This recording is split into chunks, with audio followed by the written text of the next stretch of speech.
Hello, fellow sapiens, and welcome to Midnight Sapien. Whether you're walking beneath cold city lights, curled up under wool blankets, or spiraling softly towards sleep, this space is for you. Because tonight, we journey into the untold history of food itself. How ancient humans survived without farming, without fridges, and without the modern miracle of storage. This is calm storytelling for hungry minds.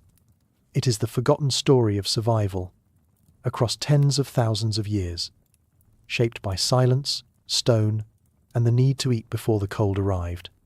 But it is not the crude tale of meat and berries you may have imagined.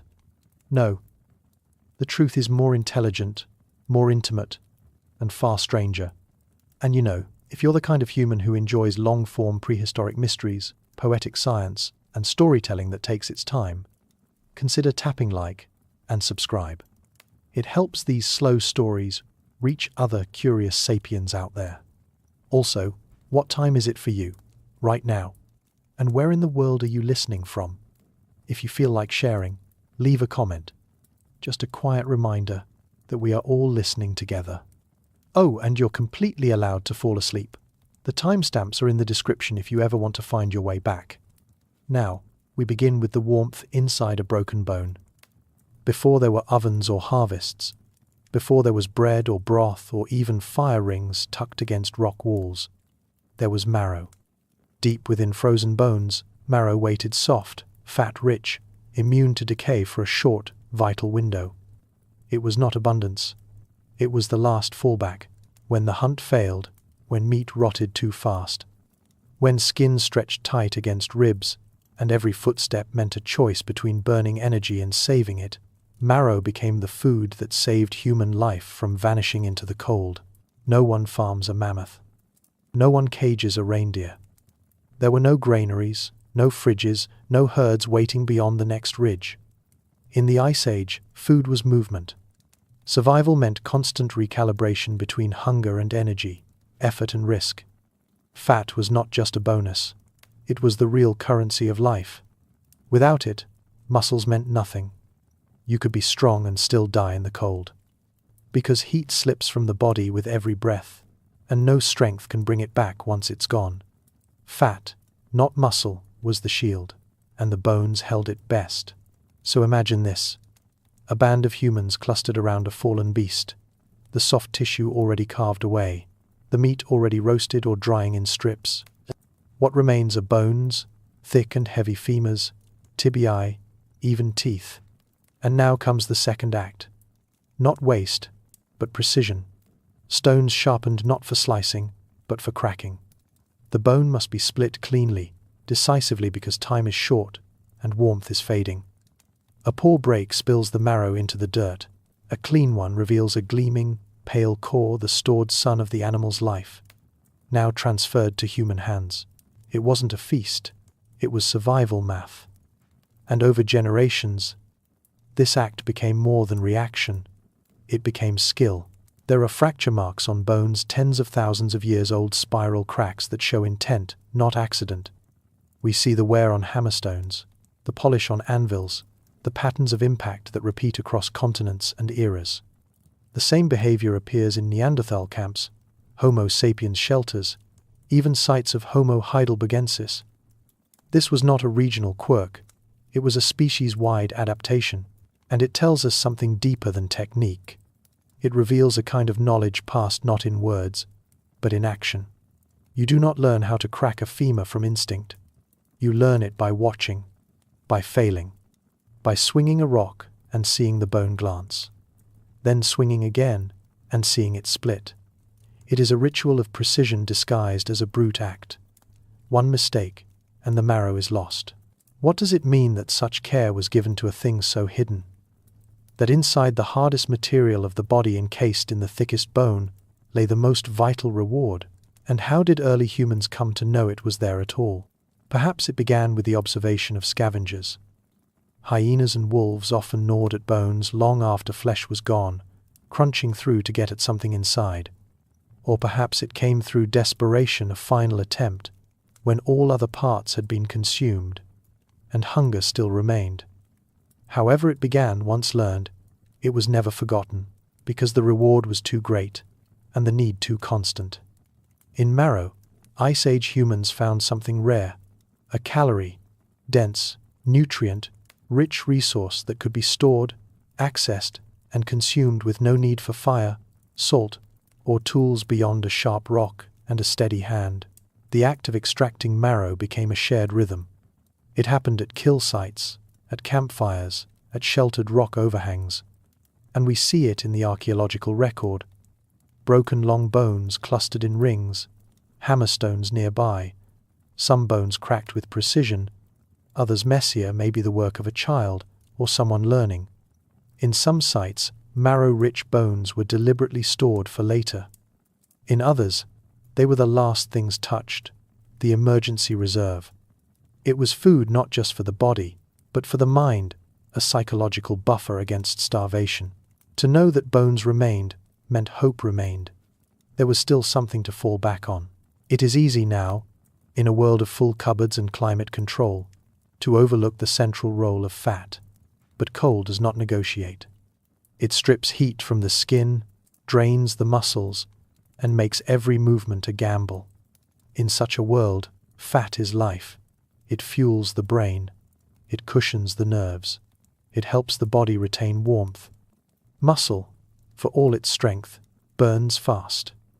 It gives energy, but not endurance. Fat, by contrast, burns slowly, richly, and deeply. It sustains. And so, when humans cracked bones, they weren't just eating, they were insulating themselves from death. This is why marrow mattered more than meat. It is why we find cut marks and percussion fractures even on the smallest of bones, from deer, from birds, even from rodents. It wasn't just about size. It was about access. In some camps, bones were boiled in pits to release grease. In others, they were pounded into paste, mixed with dried meat, and stored as a kind of Ice Age ration. Every scrap of fat was saved. There was no luxury in waste. To live in the Ice Age was to live close to the edge of caloric collapse. One failed hunt could mean days without replenishment, but bones lingered. They did not spoil as fast as meat. They could be hidden from scavengers. They could be carried short distances. In them, early humans found a kind of insurance not against death itself, but against the immediacy of it. When you cracked open a bone, you were not just eating. You were buying time. Time to find more food. Time to stay warm. Time to survive the night. And that was often the real measure of success, not how much was gathered, but whether it lasted until morning. A cracked femur under frost, protected by bark or hidden in a snowbank, was not just a leftover. It was a decision. A quiet, calculated step in a long chain of survival acts. Early humans did not eat all at once. They rationed, they cached, they shared, not because they were sentimental, but because they understood cycles of hunger, of hunting luck, of weather that could turn from bearable to lethal in a single gust of wind. We can imagine the sounds, the rhythmic clack of stone on bone, the sudden snap of a successful fracture, the soft exhale of breath in cold air as marrow is scooped out with a stick or licked straight from the split. Children watching. Elders remembering the last time they went 2 days without food. These were not grand feasts. They were intimate, necessary moments of attention. To crack a bone correctly took practice. Too much force, and it shattered. Too little, and it resisted. The aim was always the same: to open, not destroy. And marrow itself was strange. Not meat, not liquid, not quite solid. It came in many forms: firm in some animals, oily in others, yellow with stored fat, red when more blood remained. Each had its own value. Each taught something about the animal, the season, the recent weather. Knowledge wasn't just about where to hunt. It extended into the body of the prey. You learned what kind of marrow meant a healthy animal.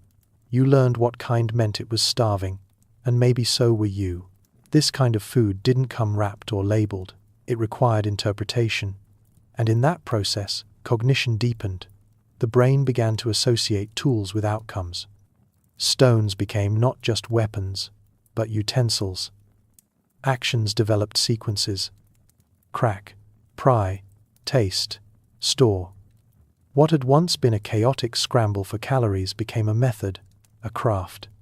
A system passed down not by instruction, but through repetition.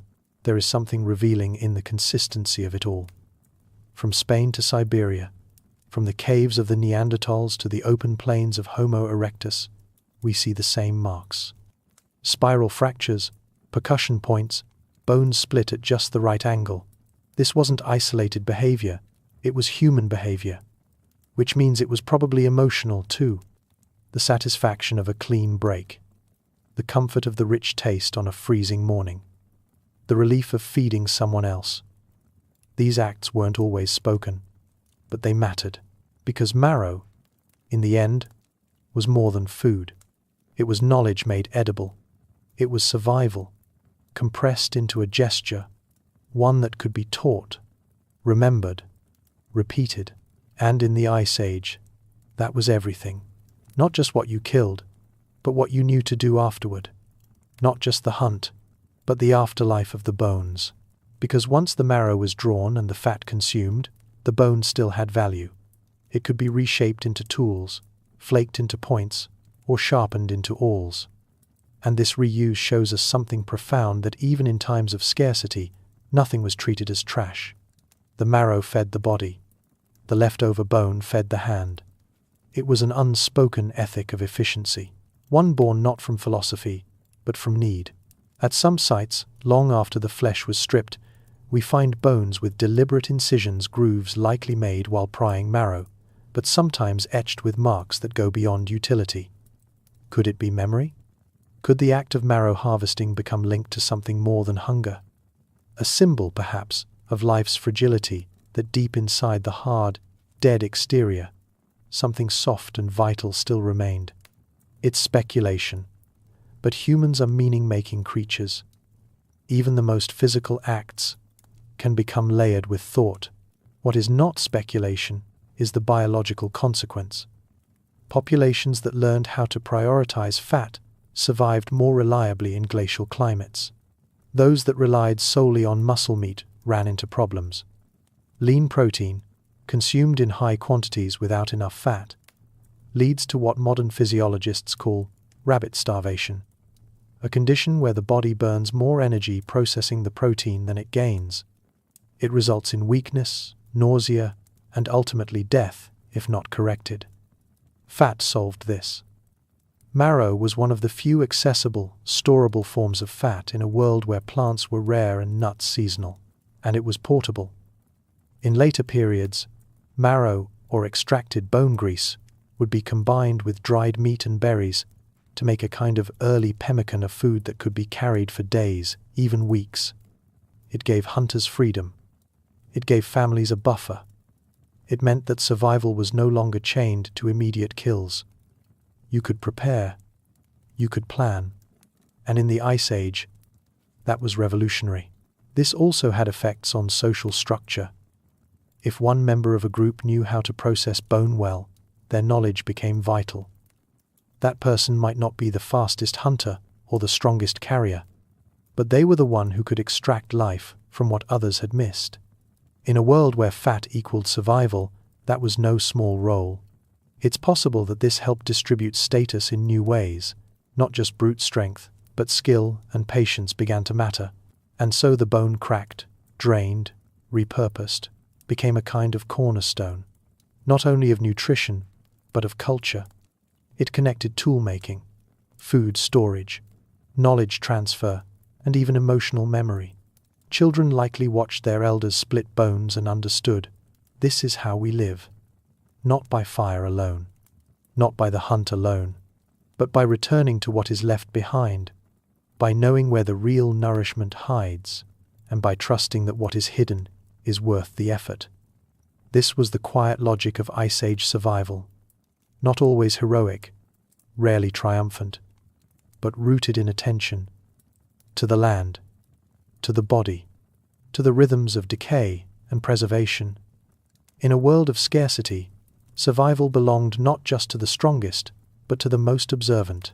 those who could see value in what others overlooked. Those who knew that a femur left in snow was not garbage, but potential. This mindset didn't vanish.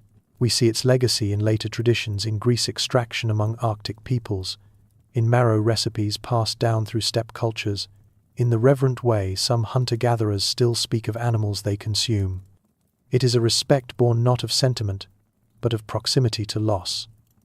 When you know how quickly hunger arrives, you learn to honor what feeds you. And marrow, more than almost any other substance, represented that relationship. Intimate, fragile, hard-won. It also reveals something about early cognition, the ability to plan, to remember, to delay gratification. These are not trivial traits, they're cognitive milestones. Knowing where you buried a marrow-rich bone 2 days ago, returning when others have nothing left, understanding that fat today means warmth tomorrow. These are small decisions that become survival strategies. And over thousands of years, they helped shape not just the body, but the mind. Because there's a deeper truth here, too, one not easily seen in fossil or artifact. The marrow ritual required trust. Trust that the energy spent cracking the bone would be worth it. Trust that someone else would not take what you buried. Trust that your knowledge would hold true, that the place you found nourishment last season would yield again. In a way, these quiet acts of survival were also social contracts. They tethered people together, not in speech, but in shared skill. And when a band gathered after a long hunt, when meat had been stripped and fires burned low, it may have been the marrow, this hidden, patient food, that offered the last warmth of the day. Passed between hands, scooped and shared. Not much, but enough. So we begin here, not with spectacle, but with precision. Not with the heroic image of man versus beast, but with the moment after, when all that's left is bone, and inside the bone, life. The Ice Age was not survived through domination, but through decisions like these. Quiet, repetitive, invisible to time, except for the cracked fragments archaeologists find, scattered in ash pits and shelter floors. But in those cracks is the story of us not just surviving, but thinking, planning, remembering, and it all began with the decision to strike a bone. Not to kill, but to unlock. To take what was hidden. To leave nothing behind. There is a kind of hunger that cannot be outrun, a slow, persistent ache that settles into the bones when meat is scarce and winter lingers too long. In such seasons, salvation came not from the hunt, but from the earth itself. Beneath frost-hardened soil, deep under the roots of bitter grasses and tangled shrubs, lay the starch-laden tubers that offered one of humanity's oldest survival foods. But these were not fruits of abundance. Raw, many were toxic or indigestible. Their gift could only be unlocked by fire, and not just any fire. Open flame would ruin them. To make these roots edible required something older, slower, and more patient, the quiet heat of ash. Across continents, long before the invention of pottery or metal, Ice Age humans learned to bury their food in smoldering pits.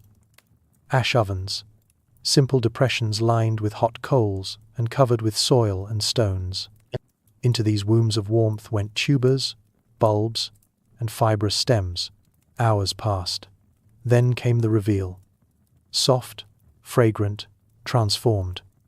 What had once poisoned now nourished.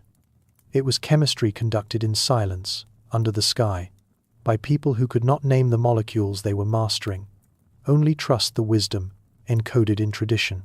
Archaeologists have found these ancient ovens scattered across sites in Africa, Australia, and the Americas. Some date back tens of thousands of years. At Border Cave in South Africa, the charred remains of hypoxis roots, still retaining their signature star shape, tell us that even Homo sapiens' earliest ancestors relied on these underground crops. And where there are ovens, there are patterns. Regular digging spots, repeat burn layers. The remnants of a food system mapped not by fences or furrows, but by memory and migration. This knowledge was passed through generations, not with instructions, but with practice. Children watched as their elders poked into the earth with digging sticks, testing the soil's give, judging the season's readiness. They learned the difference between safe and dangerous plants, not from textbooks, but from cautionary tales and cautious mouths. One mistake could cost a life, but success meant sustenance for days. In climates where meat was rare and snowfall could bury the land's surface clues, these tubers became the fallback, the reliable base layer of the Ice Age diet. And it was not just about eating. The act of cooking changed the food and the people. Roasting roots broke down complex carbohydrates, making calories more accessible and digestion easier. It freed time. It reduced chewing. It warmed the hands while waiting. In a world where every moment was tethered to risk, the slowness of ash cooking offered a kind of ritual, not religious perhaps, but deeply human. You sat by the fire, smelled the earth, listened for the crack of heat against stone. You knew that below the surface, something was changing. What does it mean that our species learned to wait for food before it was safe to eat? What kind of mind begins to trust time and temperature as tools for survival? The same mind that learned to read the landscape with its hands. For Ice Age humans, roots were not simply found. They were tracked, remembered, and earned. Many grew beneath the same patches year after year, returning with the rains or waiting dormant through dry spells. Digging wasn't random.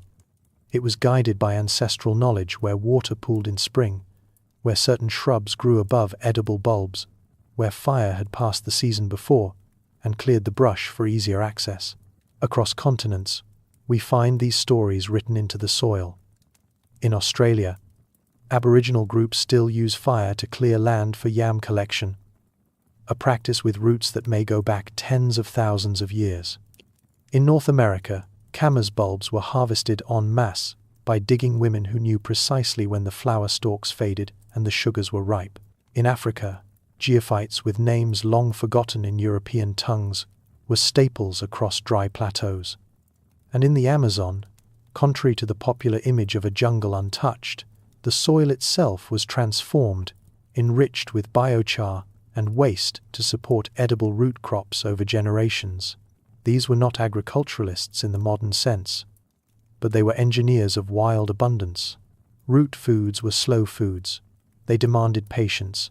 Some took hours to roast, others needed soaking or repeated baking to remove bitter alkaloids. Yet people did it not once, but again and again, season after season, across regions and cultures. Why? Because in the end, they worked. These hidden organs storing starch to survive the cold or the dry became perfect analogues for human survival strategies. Unseen, resilient, waiting for the right conditions to emerge. And they taught something else too, that cooking wasn't just about meat. That survival wasn't only about hunting. This is a bias. Modern minds still carry the belief that early humans were primarily flesh-eaters, chasing mammoths and bison through snow. But what sustained most groups most of the time was far less cinematic. It was roots and embers, mud and ash, a grandmother testing the softness of a roasted tuber by pressing her thumb against its skin, a child learning to blow gently into a pit to reignite coals. There's dignity in this labor. And intimacy too. No spears, no trophies, just earth, fire, and transformation. And while these acts left few bones for archaeologists to marvel at, they left clues all the same. In carbon layers, in burned stones, in the distribution of plant microfossils around hearths.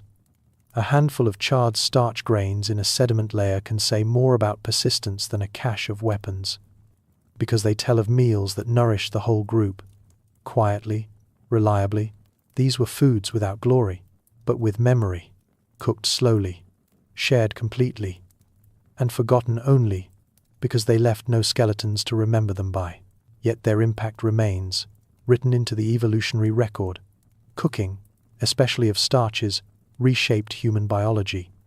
It allowed the gut to shrink, the brain to grow, the hours spent chewing to decline.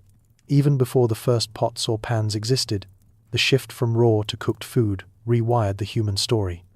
And root roasting was one of the first, Simplest forms of this transformation: a rock-lined pit, a few coals, a bulb buried in ash. That was all it took to begin altering the destiny of a species. Unlike boiling or stewing, which required containers and constant attention, roasting in ash was low-tech, low-maintenance, and highly portable. You could dig a pit in almost any terrain. You could leave the roots to cook while doing other tasks. And you could use the same fire that warmed your shelter or dried your tools. It was modular survival, scalable, repeatable. And unlike meat, which spoiled quickly and drew predators, tubers could last for days, even weeks if kept cool and dry. They were the quiet food of continuity. In Europe, charred tuber fragments have been found at Paleolithic campsites, alongside animal bones and flint tools. In Africa, sediment analyses from rock shelters have revealed phytoliths, microscopic plant fossils from cooked roots, going back 170,000 years. In Asia and Oceania, similar evidence ties early humans to geophyte use. And while the exact species varied: yams, sedges, cattails, camas, lily roots, the logic was the same. These foods were not glamorous, but they were dependable. And dependable matters, because the Ice Age was not an age of constant catastrophe. It was an age of slow shifts, of long winters and shorter growing seasons, of migrations that stretched across generations. To survive such rhythms required more than luck or brute force.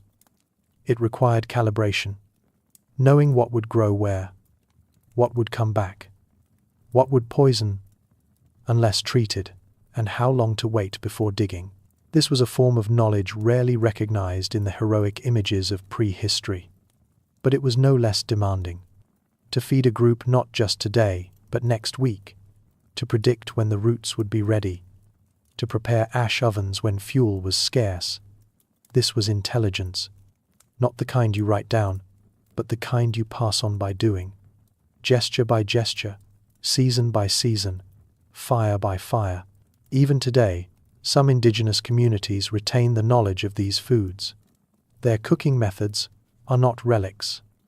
They are continuities, echoes of a time when humans lived in direct negotiation with land, season, and flame. To watch a tuber roast in a slow, smoky pit is to watch a 200,000-year-old process unfold almost unchanged, because before we had knives or kettles or recipes, we had this: a root, a fire, and the patience to wait. That patience was not just practical, it was cultural. In the rhythm of roasting roots, something deeper was happening: the early structuring of time. When a meal takes hours to become edible, people learn to anticipate, to delay, to sit together around heat and embers. In that space of waiting, stories are told, skills are shown. Knowledge is transferred not through instruction, but through presence. Children learn to identify root-bearing plants long before they understood the words for their dangers. They watched where the elders dug. They followed the scent of cooked starch rising from ash. They touched the cooling coals with careful fingers and pulled apart the darkened skins of roasted bulbs. These were their first tools of comprehension, not abstract knowledge, but sensory intimacy. A world understood by doing, by tasting, by watching fire do its work. And the method mattered. In an age before pots or pans, everything had to adapt to the elements. Ash ovens didn't need containers. They didn't require trade or technology. They required only earth and fire, two things always near, always accessible. This made root roasting universally achievable, whether in tundra or savanna, forest or floodplain. Wherever there was fuel and underground starch, there was possibility. Even in permafrost zones, humans adapted. Roots could be pre-frozen and still cooked if buried in insulated fire pits. In wetlands, plants like cattails or sedges could be roasted into edible pulp, their fibrous stems softened by prolonged heat. And in places with limited wood, people learned to use dung or dry grass as slow-burning fuel. There was always a way, because there had to be. For the Ice Age human, a missed meal meant more than hunger. It meant weakness. It meant risk. And so, even a single roasted root became part of a larger calculus of energy, endurance, and survival. You didn't roast for taste. You roasted to continue. But taste came anyway. Slight sweetness from caramelized sugars, softness that mimicked cooked meat, smokiness from the ash. These were quiet pleasures, unrecorded but real. And they mattered too. Because in a life filled with repetition and danger, comfort had to be found where it could. A warm root in cold hands, a meal shared before sleep. These were moments of restoration, however brief. There is archaeological silence around such scenes. No bones, no tools, just a layer of burned soil and a scattering of carbonized fragments. But those fragments tell us enough. That here, someone knew where to dig, that they chose to cook, that they chose to stay a while longer. And in staying, they made something that mattered, not just food, but continuity. Continuity not only of bodies, but of knowledge, of rhythm, of place. Every ash-roasted root carried with it a memory of fire, a moment of survival, and a signal that someone before had figured out how to turn the earth itself into nourishment. In the slow choreography of digging, burning, burying, and waiting, the human relationship with the land deepened from extraction to dialogue, from chance to craft. This craft, for all its subtlety, was civilization in embryo. Long before agriculture fixed humans to fields, root roasting invited them to return to certain places seasonally, to pass on mental maps, to form routines. It was one of the earliest anchors of tradition, not carved into stone or recorded in ochre, but embedded in soil and remembered through repetition. Some roots required multi-stage preparation, first roasting, then pounding or leaching. Others demanded precise timing. Too early, and they were toxic. Too late, and they were gone. The stakes were real, and the margin for error was thin. That thin line between edibility and danger reveals how much Ice Age survival depended not on brute force, but on nuance. The skill to distinguish a nourishing tuber from a fatal one, the intuition to read the land's subtle cues, the restraint to wait for a food source to mature. These were not lesser skills than hunting. They were simply quieter, less likely to leave a dramatic fossil, but vital all the same. In a sense, these roasting pits were humanity's first kitchens. But unlike modern kitchens filled with tools and recipes, these were places of instinct. Places where meals were made by feel, by smell, by memory. Fire had to be just right, not too hot, or the roots would burn, not too cold, or they would remain hard and bitter. There were no thermometers, only fingers pressed to stones, only eyes gauging the color of embers, and when the cooking was done, there was sharing. Not just of calories, but of warmth, of attention, of time. The fire was not only for cooking, it was for gathering. In this way, food preparation became a form of social binding. Roasting roots became an act not just of survival, but of connection. We may never know the names they gave to these plants. We may never know the exact words whispered around those coals. But we know this. The people who waited by the fire lived long enough to pass something on. A technique, a root, a memory of flavor. And so we find their traces in the ashes beneath shelters, in the blackened bulbs in ancient middens, in the stories that still echo in surviving oral traditions. They lived without farming, without fridges, but not without food, and certainly not without fire. When the mammoths vanished from view, and the elk herds migrated far beyond reach, the people turned not to fire or stone, but to the soft pull of water. In the silence that followed failed hunts, rivers became more than pathways. They became promises, wide, meandering arteries beneath glacier-fed skies, carrying more than just meltwater. They carried memory. They carried fish, but not fish the way we think of them now, not caught with rods or lines, not won with luck or leisure. These were fish taken with patience, with knowledge, with contraptions designed to work when hands could not.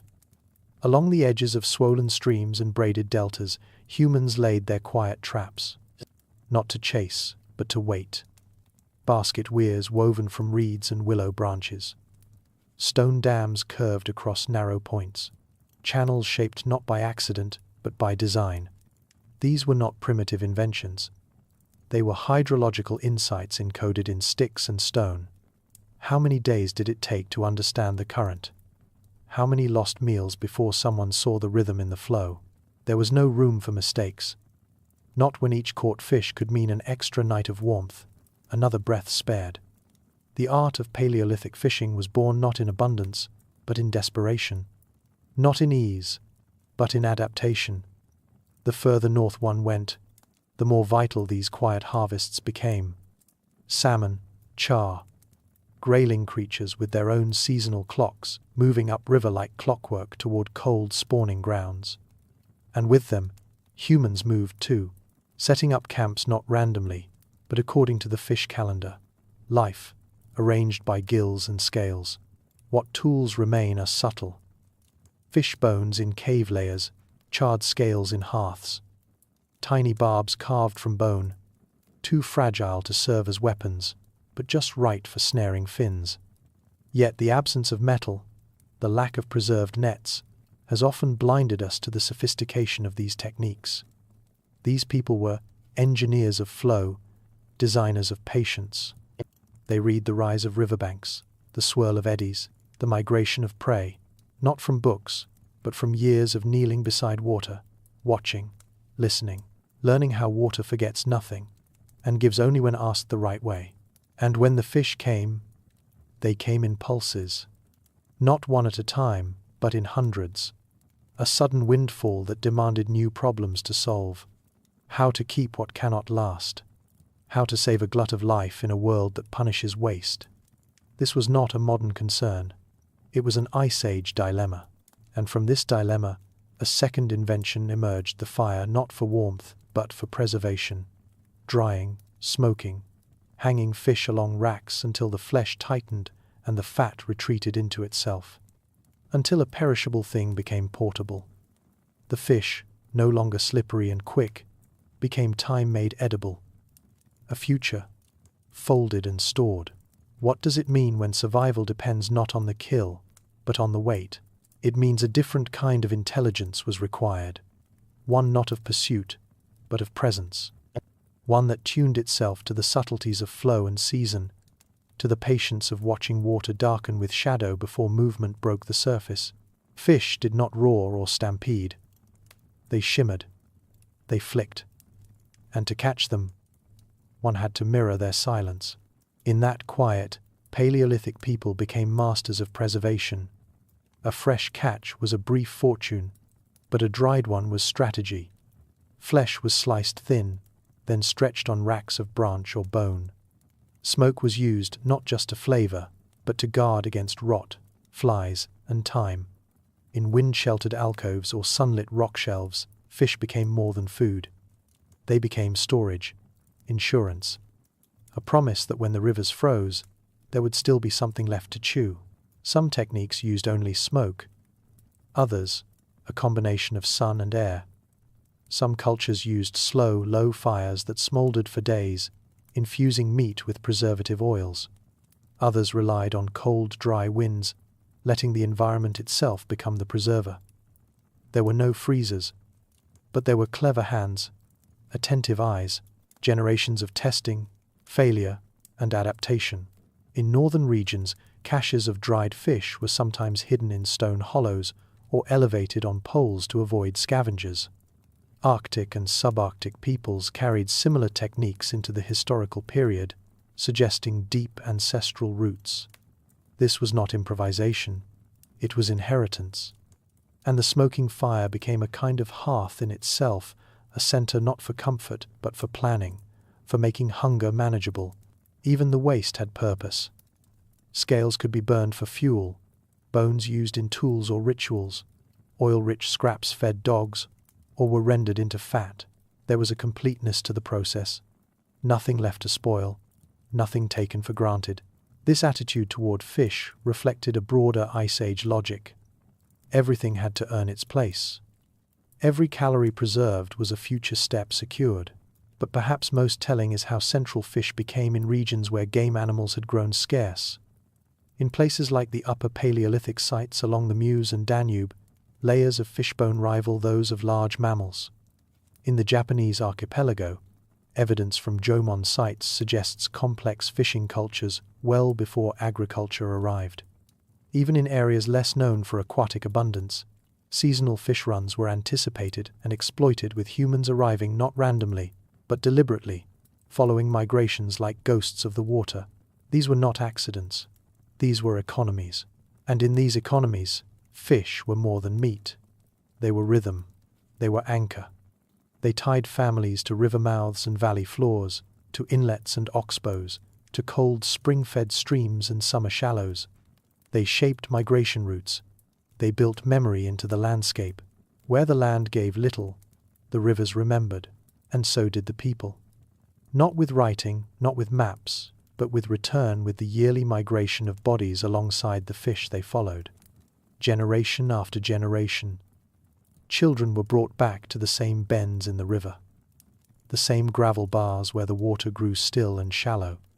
They learned where to step, when to wait, how to read the surface tension for the flicker of scales. To fish was not merely to feed, it was to remember, to belong. In this way, fish did not just fill stomachs. They stitched together time.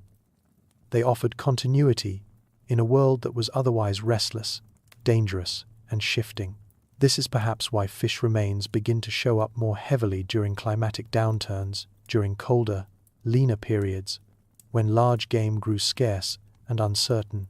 People turned to the rivers not because they preferred it, but because they had learned to trust its cycles, and the trust was repaid in flesh.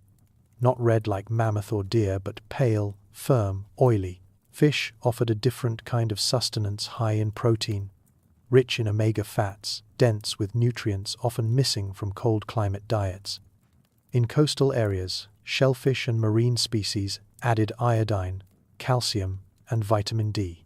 Inland, freshwater fish became crucial for survival when winter sun no longer supplied enough. Bones tell the tale. Many Ice Age skeletons from riverine settlements show signs of diets reliant on fish, not occasionally, but predominantly.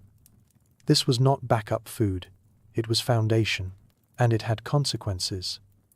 Some anthropologists have suggested that such diets may have impacted brain development, endurance, even fertility rates, especially in regions where plant foods were scarce. A single netful of fish could feed dozens for days. Dried, smoked, or fermented, it could be packed for journeys, shared between groups, or stored against famine. Fish were mobile calories, one of the few foods that moved with people rather than against them.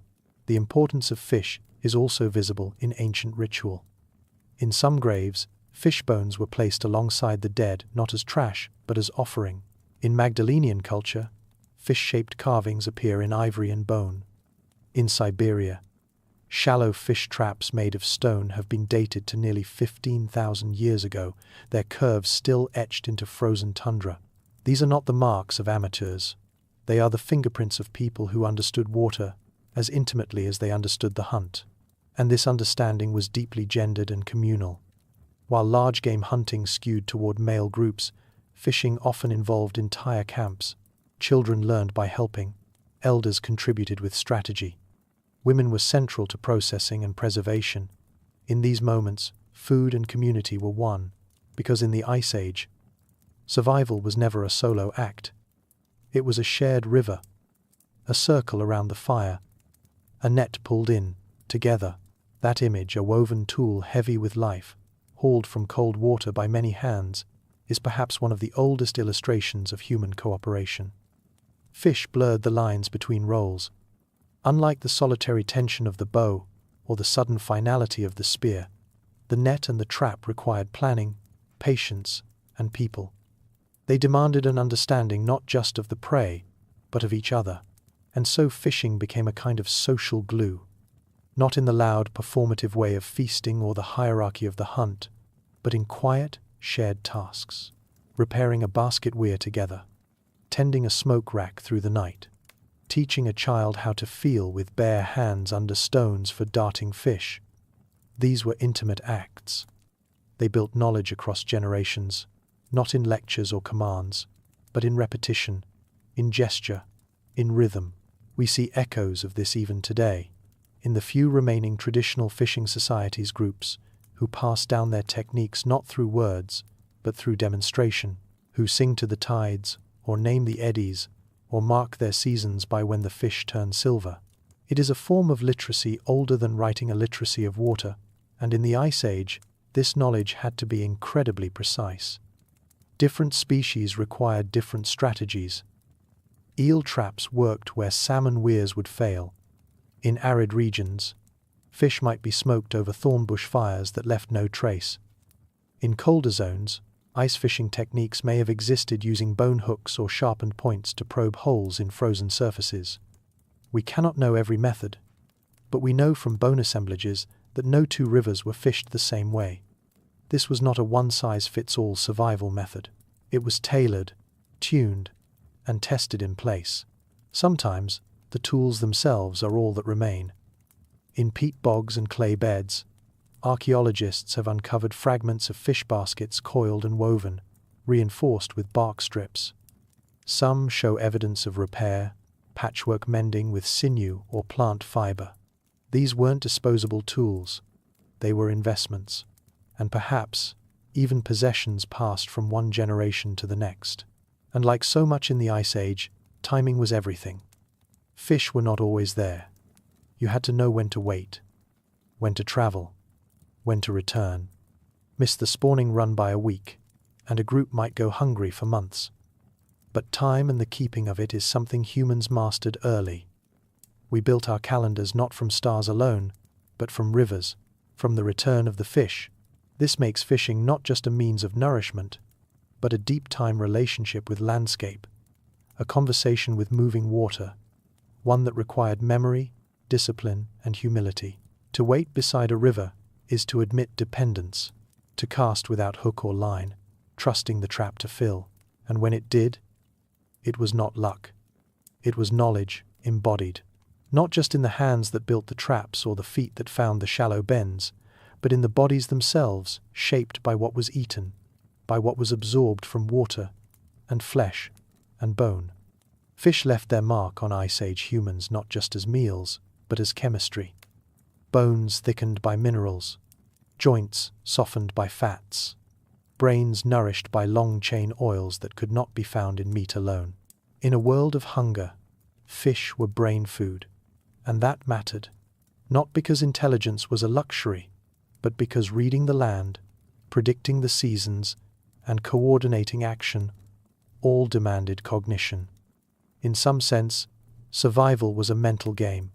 Those who could think together, plan, remember, adapt, stayed alive.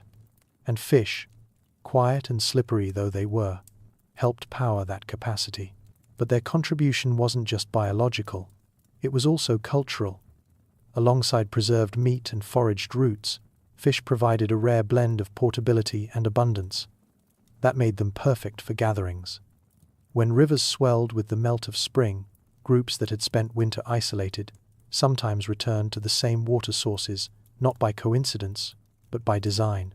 These were times of reunion, trade, marriage, memory, and at the heart of it, fish, charred bones scattered around hearths, scales ground into soil, traces of meals shared and forgotten. These are the subtle signatures archaeologists now piece together, hints of ancient diets and of the people who depended on them. It's not a story of drama, of chase and kill, but of resilience, of making do with what shimmered in the shallows when the great herds failed to appear. There's humility in this kind of subsistence. Fish are small, slippery, hard to catch, and easy to underestimate. Yet over tens of thousands of years, it was they, not mammoths, not cave lions, that fed the most people, that carried bands across famine years, that filled stomachs when the world seemed to offer little. And maybe this is why the memory of fishing endures so long, so widely. In every culture, in every era, we find images of it scratched into bone, painted on walls, whispered in myth. It is one of the oldest acts of hope, to reach into water and believe that something will answer. Even now, in modern rivers, when someone casts a line or lays a trap, They echo this Ice Age rhythm, the wait, the quiet, the pull, because long before farming, long before cities, it was the rivers that fed us. It was the fish that taught us to be still, to be patient, to work together, and to trust, even when hungry, that life could move unseen beneath the surface until we learned how to read it. But not all food waited quietly in the water. Some shimmered in places far harder to reach, tucked into cliff faces, lodged high in trees, protected by a furious hum of wings. Honey, unlike fish or meat, did not surrender. It had to be taken, and the price of taking it was pain. Still, people climbed. We know this not just from stories, but from soot-scored cave walls, where figures are drawn mid-ascent, smoke rising from bundles below, hands reaching toward hives nested in impossible heights. One such image, etched more than 8,000 years ago in eastern Spain, shows a human suspended from vines, bees swirling around their head. But the practice itself is older, much older, likely stretching back tens of thousands of years, long before the first pottery, long before herds were tamed or seeds were sown. Because honey was different. It was the one food that was not hunted or grown or gathered in the ordinary way. It was raided. It required intrusion, calculation, sacrifice. In cold seasons when fat was scarce and meat dried thin on the bone, honey offered something else: fast, sweet energy, pure sugar, a jolt of life that needed no chewing, no boiling, no fire. And because it came with danger, it came with memory. You did not forget the time you were stung. You did not forget the cliff that broke beneath your foot. You remembered the burn of smoke in your eyes, the hum against your skin, the taste that followed. That memory was survival. Because not every hive gave its gold. Some were decoys, long abandoned. Others were too deep, too high, too well defended. And yet, again and again, people returned. They watched the flight paths of bees. They marked the trees. They timed their raids for cooler hours, when bees were sluggish and smoke held its edge. This was not brute force. It was patience turned to skill. And it shows up not just in images, but in patterns of behavior. In Hadza groups of East Africa, who still raid hives today, men follow bird calls, the honey guide species that evolved alongside humans, pointing the way in exchange for wax. It is a partnership as old as speech, perhaps older, and it suggests that even the wildest foods were part of a system, one where animals, fire, and knowledge all converged. Honey, in this sense, was more than food. It was a reward for knowing, a prize for reading the land, reading the bees, and knowing what to risk. And in that way, it mirrored everything else Ice Age people depended on: not certainty, but attention; not ease, but effort. Honey was not daily, but it was remembered, because each encounter left more than sweetness on the tongue. It left marks on the skin, in the mind, and in the map of the seasons. To remember honey was to remember risk, and that memory lived not just in the individual, but in the group. Stories of stings became caution. Tales of falls became teaching, and through these stories, the act of honey hunting evolved into something more, a tradition of knowledge passed by pain. Some of the oldest foraging groups alive today still practice this ancient ritual. The Hadza of Tanzania use firebrands and keen observation to follow bees across dry scrubland. The Gurung of Nepal descend sheer cliffs using rope ladders, braving clouds of angry bees to gather wild honey from rock crevices. These aren't echoes of a lost world. They are its continuation. Their methods may differ, but the logic remains the same. The reward must be greater than the risk, or the climb is not worth it. And the reward was rich. Honey, gram for gram, offered a dense source of energy: glucose, fructose, trace nutrients. In cold seasons, when fat stores thinned and muscle burned too quickly, even small amounts of sugar could carry the body through moments of weakness. And unlike meat or roots, honey could occasionally be stored in natural containers, sealed inside comb, wrapped in leaves, buried cool in shade. It spoiled slower than most foods, and when fermented, it gained new life. Fermented honey mead may have been among humanity's earliest experiments with alcohol. The transformation of sugar into something intoxicating was not just chemical, it was cultural. A shared drink, lightly fermented, could accompany song, grief, celebration. If honey raids were physical trials, the mead that followed them was spiritual harvest, a way to stretch the labor into something communal, symbolic, perhaps even sacred. And yet, honey never became a staple. It didn't grow predictably. It couldn't be planted, harvested, or managed, at least not in the Ice Age. It existed on the edge of the known, a gift, not a guarantee. This preserved its mystique.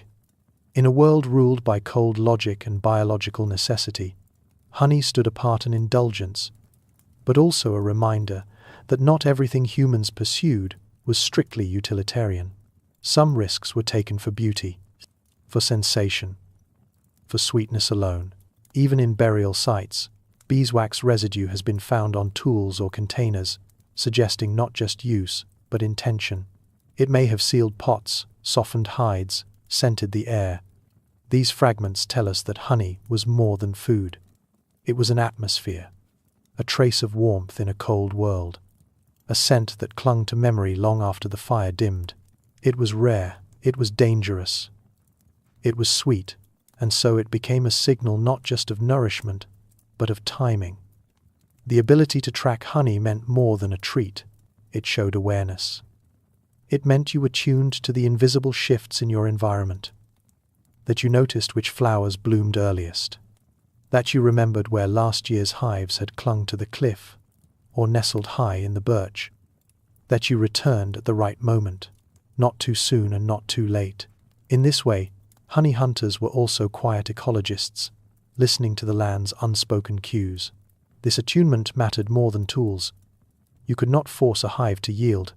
Fire had to be used with care. Smoke calmed the bees, dulled their defenses.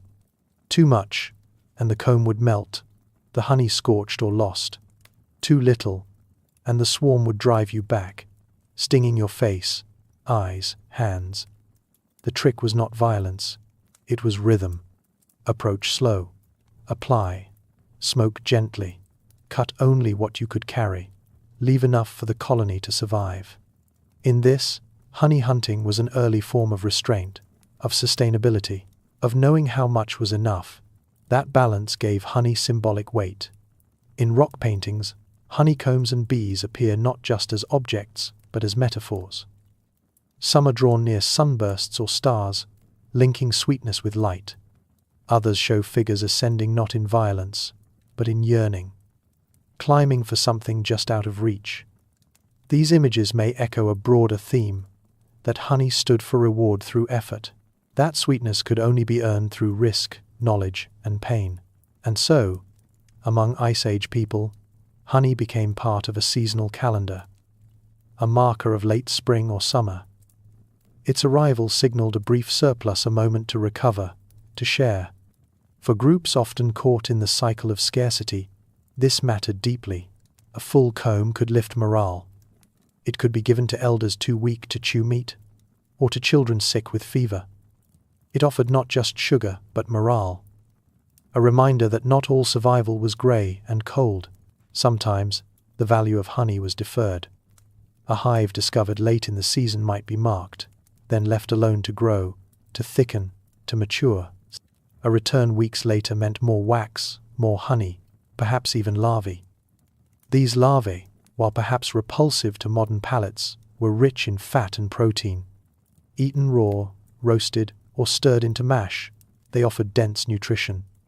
Again, the bee gave more than one gift, and humans, in their hunger, learned how to take each one. Yet the act of climbing remained central. It was not just functional. It was emblematic of effort, of skill, of vertical memory. Few things in the Ice Age demanded such exposure. Few required you to leave the ground, the group, the fire. But for honey they did, because in the high places, life offered something golden, not guaranteed, not safe, but golden in color, in energy, in meaning. And this glow, this rare sweetness, lingered in memory. That matters. Because in the Ice Age, memory was more than recollection. It was survival. It told you where danger had been, where food had once bloomed, where a hive had thrived before the winter frost returned. To forget was to starve, but to remember and to teach was to pass on a living map. These maps weren't drawn, they were sung, spoken, acted out in the stories around fires. A boy might hear how his uncle fell from a tree reaching too far, and remember not to overreach. A girl might learn how the bees gather near certain flowering shrubs, and how the smoke must rise slowly. This wasn't just knowledge, it was legacy carved not into stone, but into habit, repeated until it became instinct. That instinct extended into rituals. Honey was often collected with ceremony, the lighting of the torch, the painting of the body, the calling to the bees. In some cultures, chants were sung to calm the hive, or to thank the spirits of the tree. We cannot know what exact words were spoken in the Ice Age, but in the rhythms of modern foragers, we glimpse echoes of reverence, of relationship, and that relationship was not one of dominance. Humans did not domesticate bees during the Ice Age. They did not keep them, move them, or breed them. The hives were always wild. The bees chose their homes. And humans came as guests, skilled, determined, but guests nonetheless.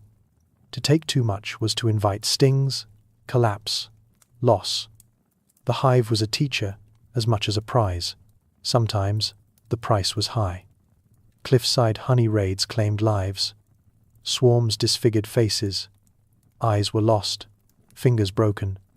But the memory of that pain, too, was folded into the culture. A warning, a myth, perhaps even a rite of passage. To endure the bees and return with the comb marked a threshold not just of courage, but of belonging, because the honey was not only for the self, it was for the group. And in that act of return, sticky, swollen, triumphant, a kind of quiet heroism emerged. Not the kind sung in battle or displayed in conquest, but the kind that fed others, that sweetened hunger, that said, I suffered, so we could rest. In a world where much was taken by force, this was something offered, and so honey, in its fragility and fire, taught something lasting. That not all food was found below, that some gifts hung just beyond reach, and that to gather them, humans had to climb, not just trees, but toward patience, toward balance, toward a deeper kind of nourishment, the kind that asked for pain and gave back more than it took. Even after the hunger passed, the memory lingered, not just of taste, but of the journey. Honey was rarely just eaten and forgotten. It became part of the internal landscape, recalled in dreams, in stories told to the young, in the way someone's hands reached for a burning branch with a practiced rhythm. In this way, the pursuit of sweetness left marks on behavior, on language, on culture. It was a rare food, yes, but also a teacher. Some Ice Age sites preserve fragments of this learning.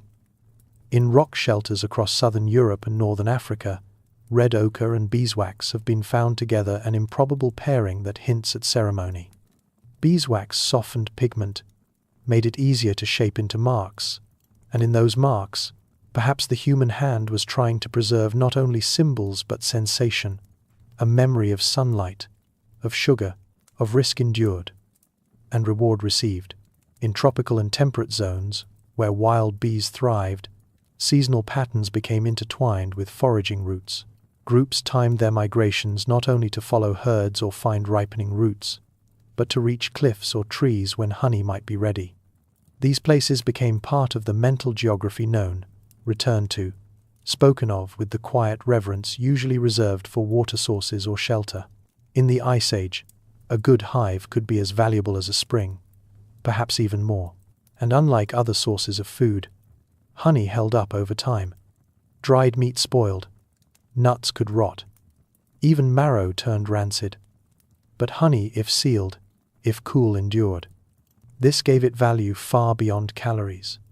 It could be kept for the sick, the young, the old. It could travel, it could be hidden. A resource not just for now, but for later. In a world ruled by immediate need, that alone made it powerful. Power invites meaning. And so honey became more than sustenance. It became symbol. It may have been offered at burials, left in sacred places, daubed on objects of importance. It crossed the line between edible and ritual, between survival and soul. And through this crossing, humans revealed something about themselves, that they did not only want to live, they wanted to feel, to remember, to reach for what lay just beyond what was needed. In the end, the Ice Age did not end with honey. Farming brought other sugars, more reliable sources, more control. But something was lost in that trade. Something untamed, something vertical, something that had to be climbed for, bled for, endured. And though modern life surrounds us with sweetness, little of it carries the same meaning. Little of it was earned. But once, long ago, sweetness came with smoke, with stings, with courage, and through that, it taught something larger, that not all things worth tasting are safe, and not all things gathered were grown. Some were chased, some were climbed to, and some, like honey, were only found by those who knew the way up. But others required a different kind of knowing, not of ascent, but of descent. A knowing of the soil, of the bark, of the hush beneath stones and logs. To survive the Ice Age was not only to hunt or to climb, but to crawl, to kneel in leaf litter and scrape at silence, chasing protein that did not bleed or flee, but wriggled, pulsed, and clung to damp places. Beneath the human revulsion we carry now lies an older memory, one in which insects were not strange, but staple: grubs, termites, caterpillars, ants. Insect protein was never decorative. It was dense, efficient, high in fat when fat was rare, packed with nutrients when larger prey had fled or failed. In modern hunter-gatherers like the Hadza or the San, we still see traces of this practice: women digging into termite mounds with fire-hardened sticks, children collecting mopane worms by hand. The prehistoric record is less obvious, yet it whispers the same truth. At sites in Africa, Asia, and Australia, residues of insect shells gather in layers, overlooked but persistent. This was not famine food. It was familiarity. But in order to access it, people had to become something quieter. Foraging for insects, especially at night, demanded a deep attentiveness. No grand movements, no noisy tools. Just the hush of a stick, the careful turning of a log, the pause before plunging a hand into uncertain earth. And all of this often in places where the forager was not the only hunter. The night was full of breath, of paws and wings and fangs. But in that darkness, humans moved anyway, not with dominance, but with precision. They knew where larvae clustered, when beetles hatched, how woodpeckers hinted at hidden nests. They did not flinch. This kind of food gathering leaves fewer bones, fewer tools. It is harder to memorialize in stone, but it shaped Ice Age life in quiet ways. The protein it provided meant another day of strength, another child fed, another old man made useful again. It allowed smaller groups to persist through bad seasons. It made movement possible when large kills were too dangerous or too far. Insect food was, in a very real sense, survival food. And in certain regions, it was not marginal, it was central. So why, when we tell stories of the past, do we forget this? Why does the idea of our ancestors eating insects feel like a fall from grace, rather than a mark of brilliance? Perhaps because we have confused luxury with wisdom. But to know how to eat the forest, not just the flesh, but the pulse beneath the bark, is not shameful. It is human. To look past revulsion and into the logic of the land. To understand that the forest feeds in many forms, and that sometimes survival means redefining what is precious. Insects were not emergency rations. They were dependable, cyclical, and deeply known. But they came with a price, not in danger alone, but in the knowledge required to gather them well. Unlike berries that could be seen from a distance, or animals that left tracks, insects asked for intimacy. One had to know where a particular beetle laid its eggs, how long a rotten stump would harbor larvae before the pupation ended, or when the first rains would call termites from the earth in edible clouds. These were not obvious facts.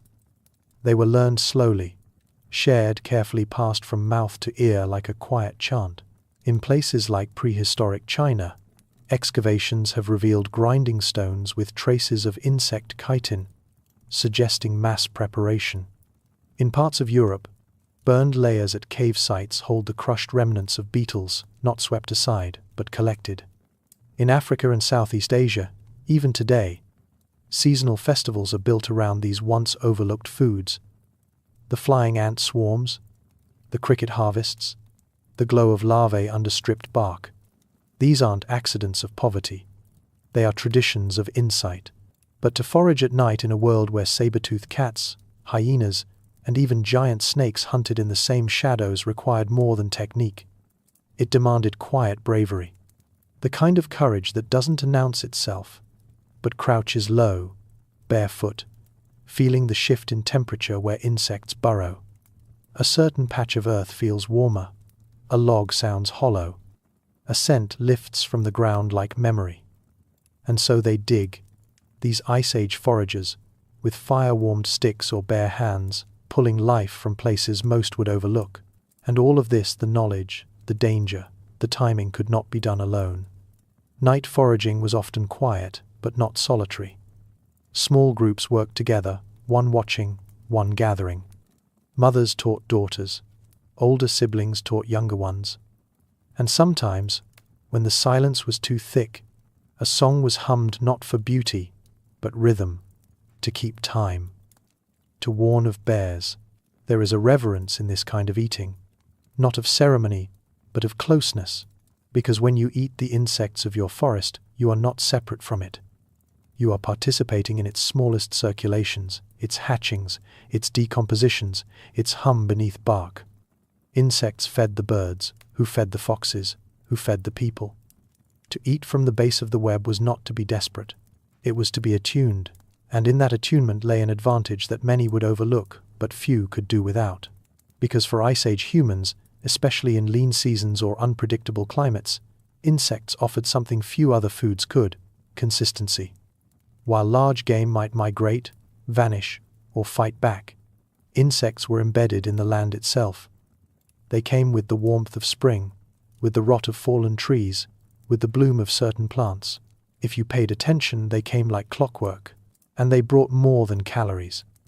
Many species of larvae are rich in fat, a fact often lost in modern nutrition discourse. Some provide calcium, iron, and even trace amounts of vital micronutrients. This mattered in times when diets leaned heavily toward protein with little balance. Where fat was scarce, larvae were gold. Where salt was absent, insect shells and fluids provided minerals scraped from soil and wood. It wasn't glamorous, it wasn't visible in grave goods or cave art, but it was vital. This makes the silence in our archaeological record more curious. Perhaps it's because insect remains are fragile, easily destroyed, quickly consumed, rarely fossilized.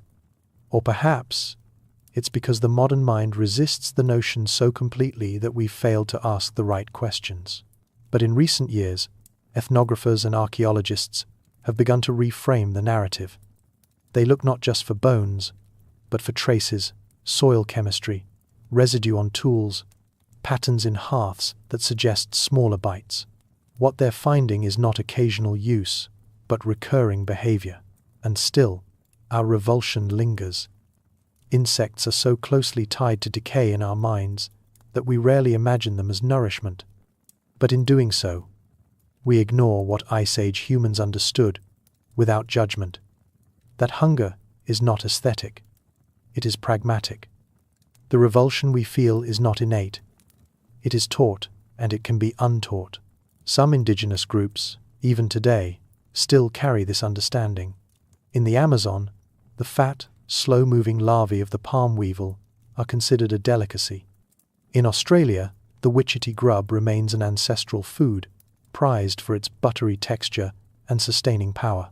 These traditions may seem foreign, but they are echoes echoes of a time when our species was not so removed from what the earth offered directly. And importantly, eating insects was not always about scarcity. Sometimes it was preference. A smoked grub could be sweeter than meat. A roasted cricket could be easier to digest than raw greens.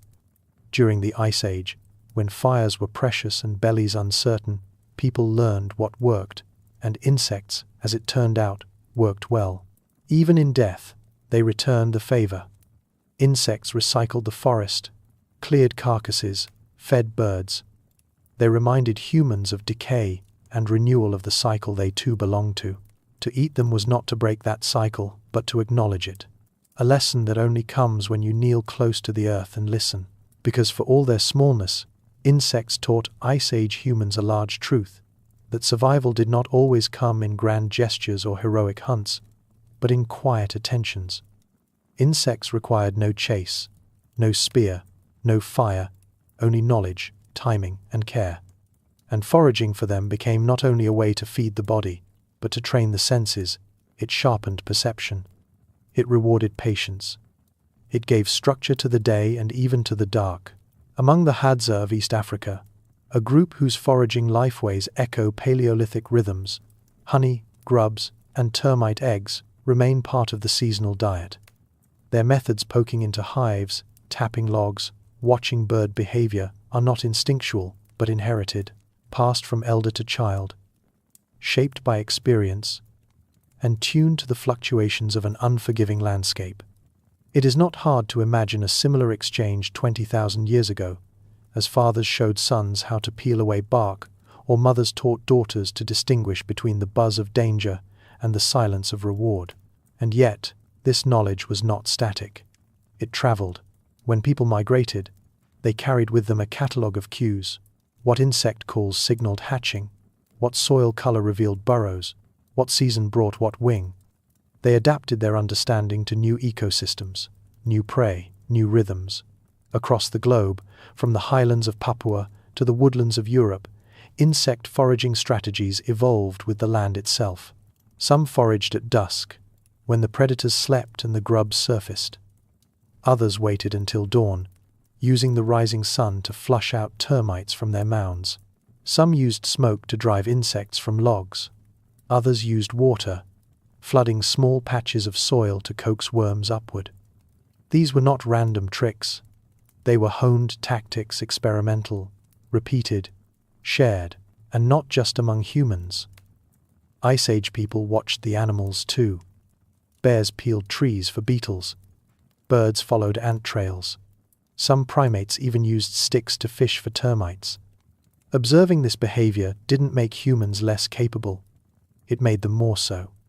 Mimicry is a tool of intelligence, and in the prehistoric world, no creature had a monopoly on insight. But perhaps the greatest lesson in insect eating was one of scale. A single grub meant little. A dozen could be a snack. But 100, gathered over time, dried in the sun or roasted on embers, could bridge the hunger between kills. They were the difference between waiting and wasting, between fasting and enduring.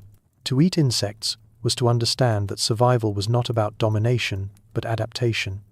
It was not always about finding the biggest prey, but noticing the smallest abundance. Ice Age humans didn't just take what the world gave.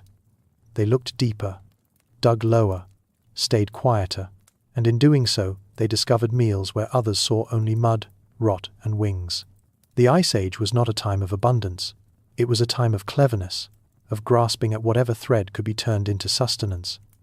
And for many groups, insects became that thread not just in emergency, but in routine.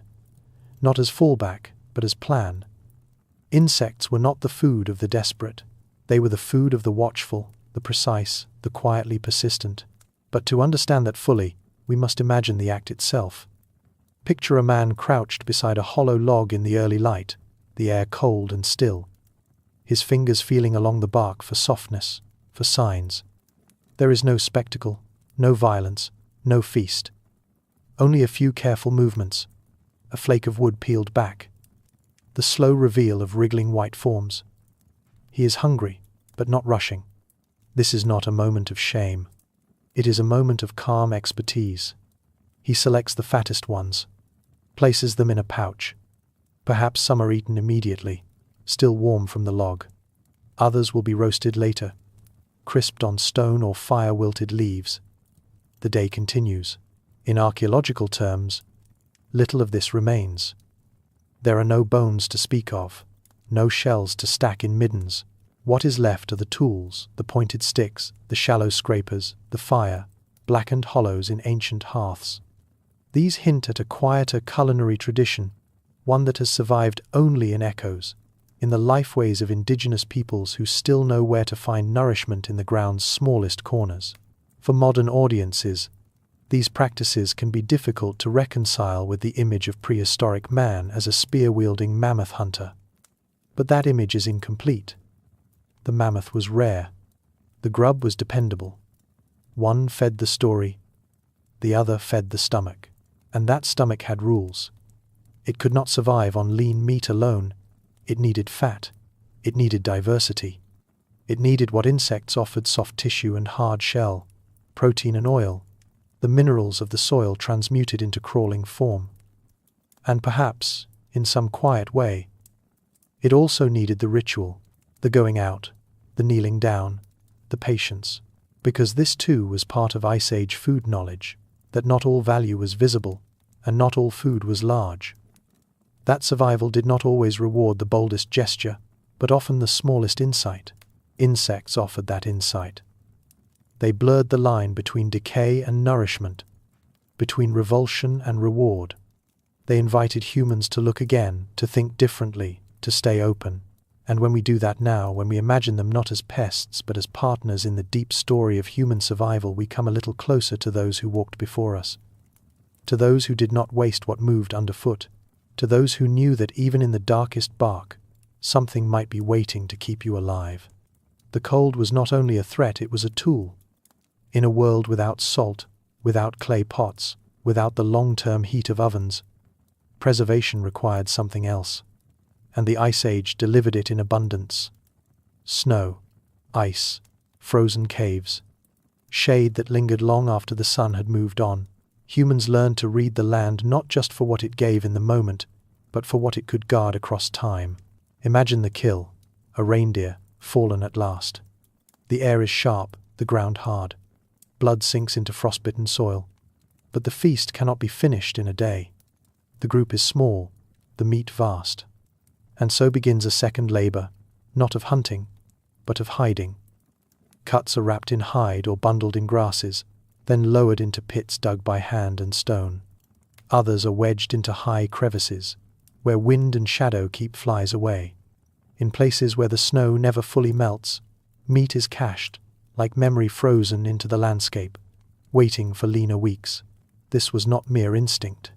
It was knowledge passed hand to hand, elder to child, where to bury, how deep, how to mark the spot so you could find it again, even under snowfall.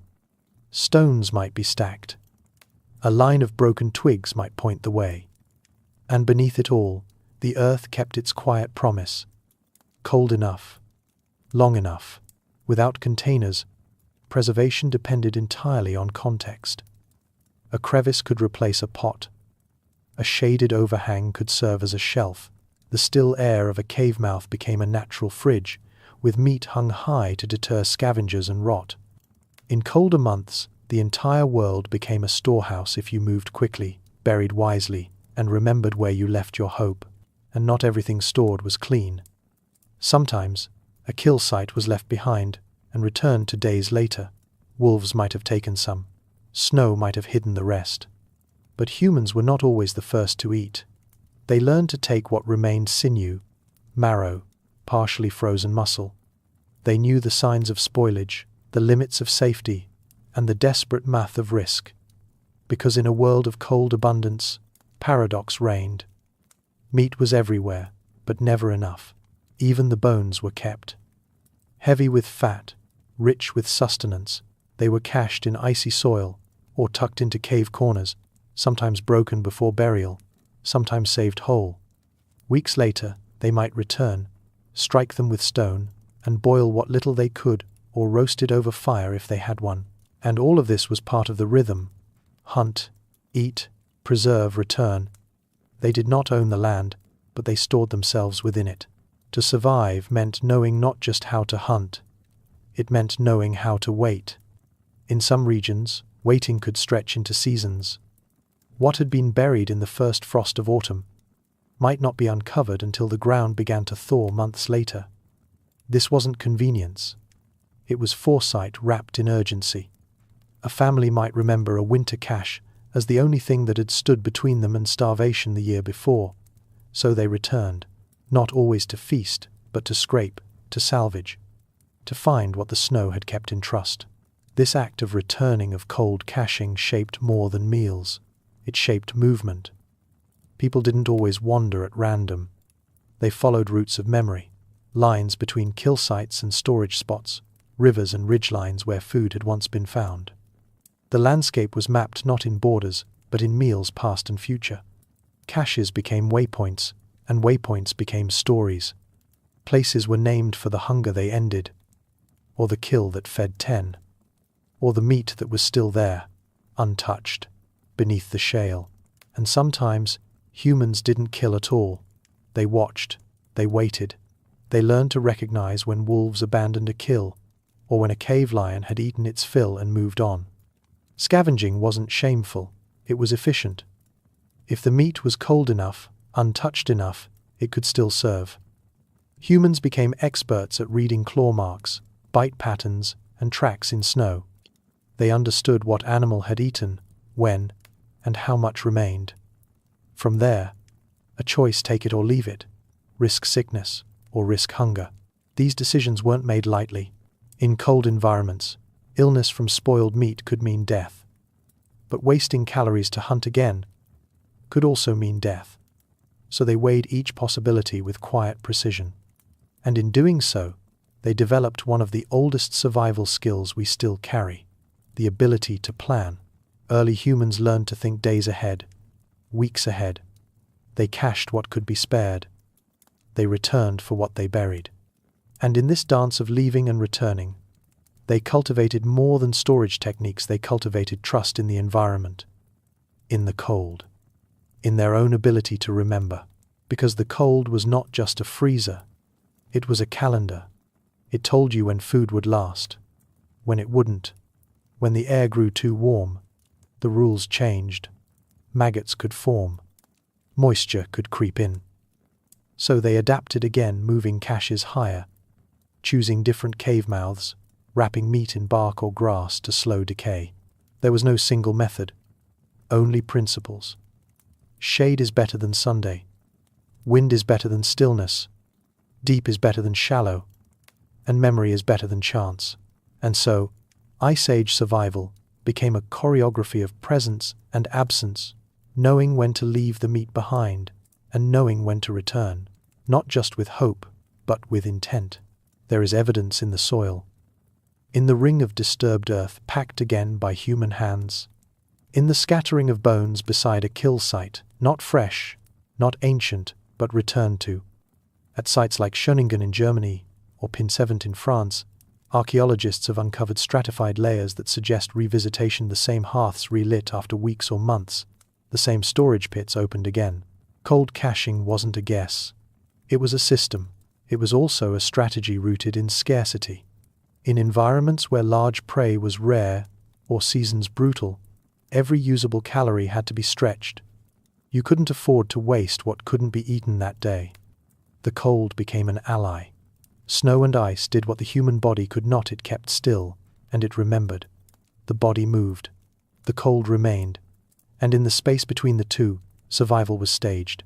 Storage pits were dug in permafrost zones, where decomposition slowed to nearly nothing. Even shallow graves could protect food if dug into the shaded side of a slope. In coastal regions, sea ice became another tool. Caches were buried in drift-covered coves, meat packed under pebbles or icy sand. In some cases, it was not even burial, but suspension. Meat hung in trees to freeze in the open air, safe from scavengers who couldn't climb. All of it required judgment. You had to know your predators, you had to know your weather, and you had to know your group.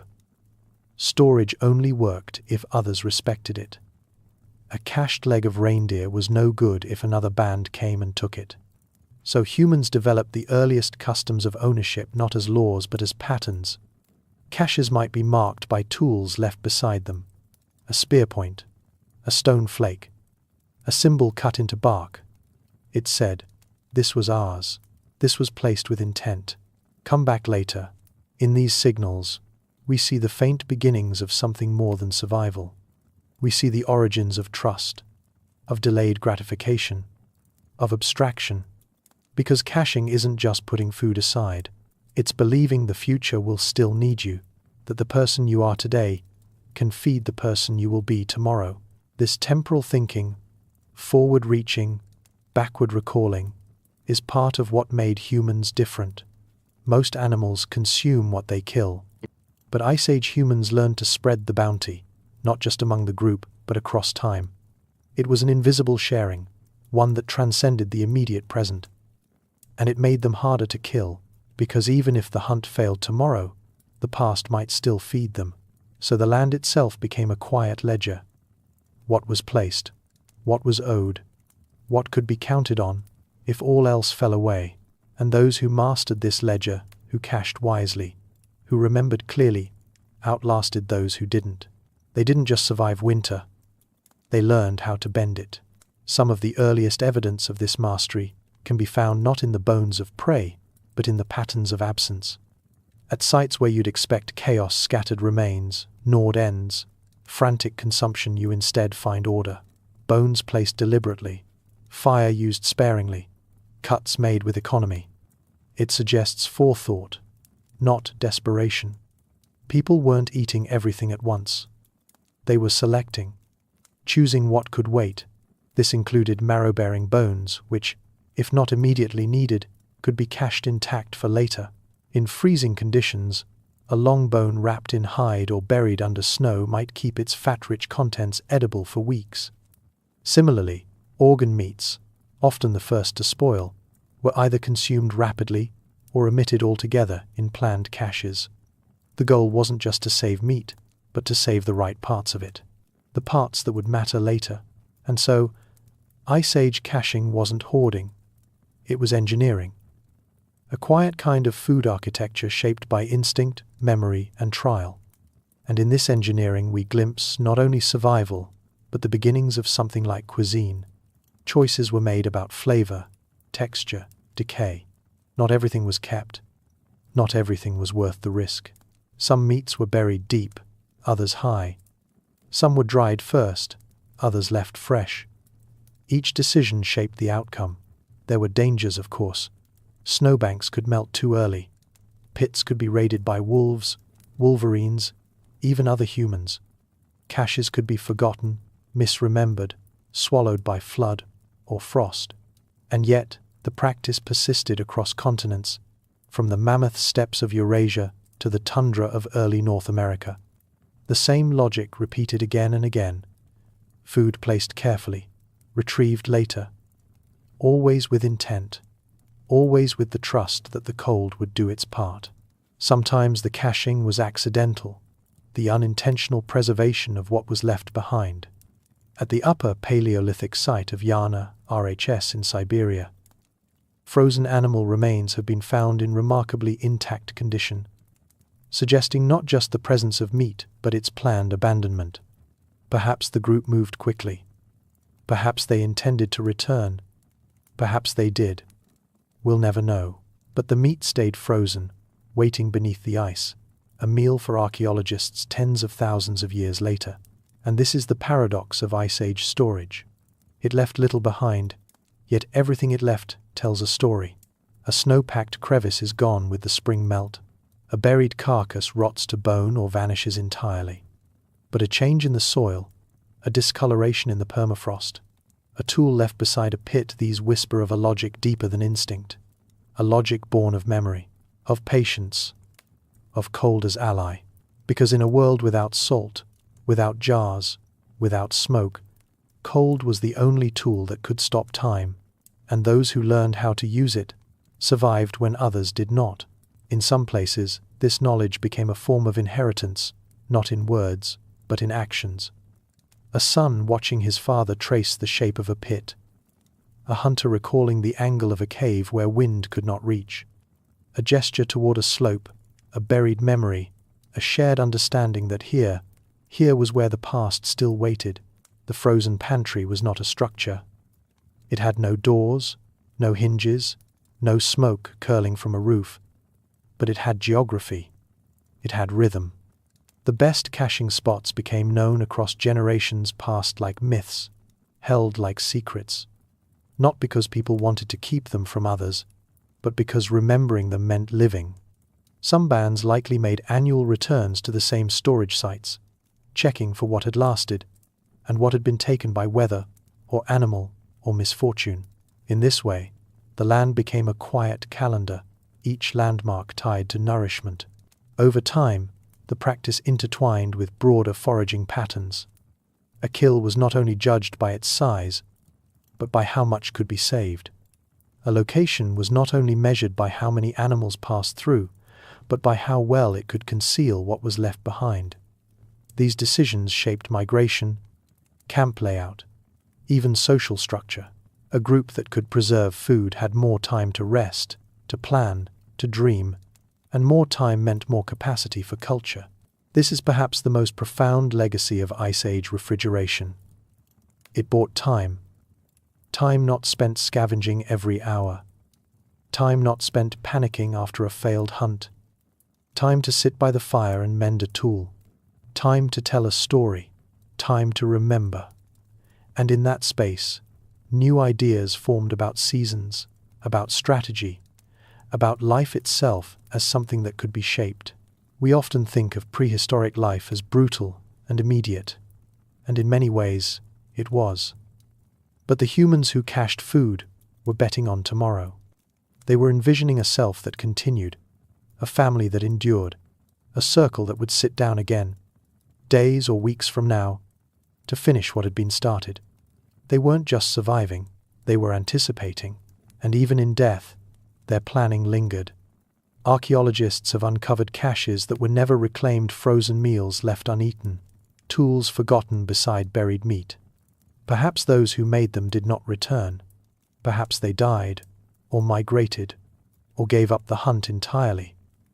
But their intent remains visible in the soil, their logic preserved in the frost, their hope caught in the pause between hunger and plenty. Cold was not kind, but it was constant. And for a people with nothing but memory, instinct, and stone, that constancy could be shaped into something reliable, something life-giving, a pact with the frost, a promise that, if remembered, might just outlast the snow. When the hunger passed and the caches held, another need stirred, one not born of the body, but of the spirit. Humans did not only gather to eat, they gathered to mean, in firelit circles far older than temples. Long before agriculture or cities or laws, people came together not to survive, but to remember why survival mattered at all. Among hunter-gatherers, true feasting was rare. It was not a daily rhythm, but a rupture, a moment when the ordinary flow of effort and scarcity was interrupted by excess. A large kill, a good season, a shared migration. These were not just meals, they were events.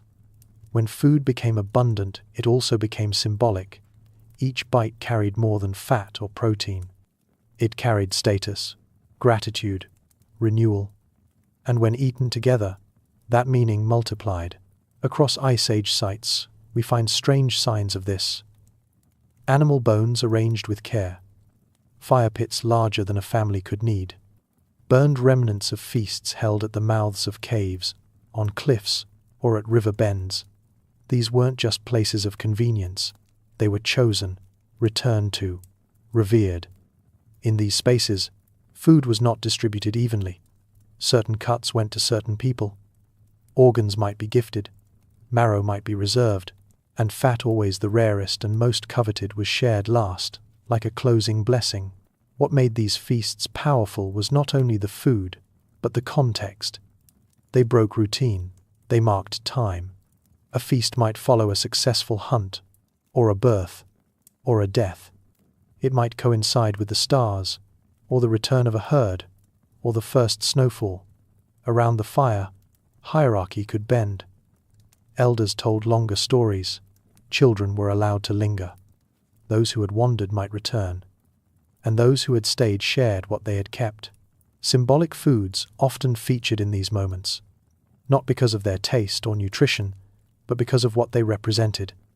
A rare root pulled from deep earth, a smoked fish caught out of season, a strip of hide burned, not eaten. These items became tokens, memory made edible, history passed hand to hand, bite to bite, and around all of it burned the fire, the original altar. In its glow, faces flickered, shadows danced on cave walls. Stories grew longer, voices softer. Fire gave shape to the night, and in doing so, gave form to the group.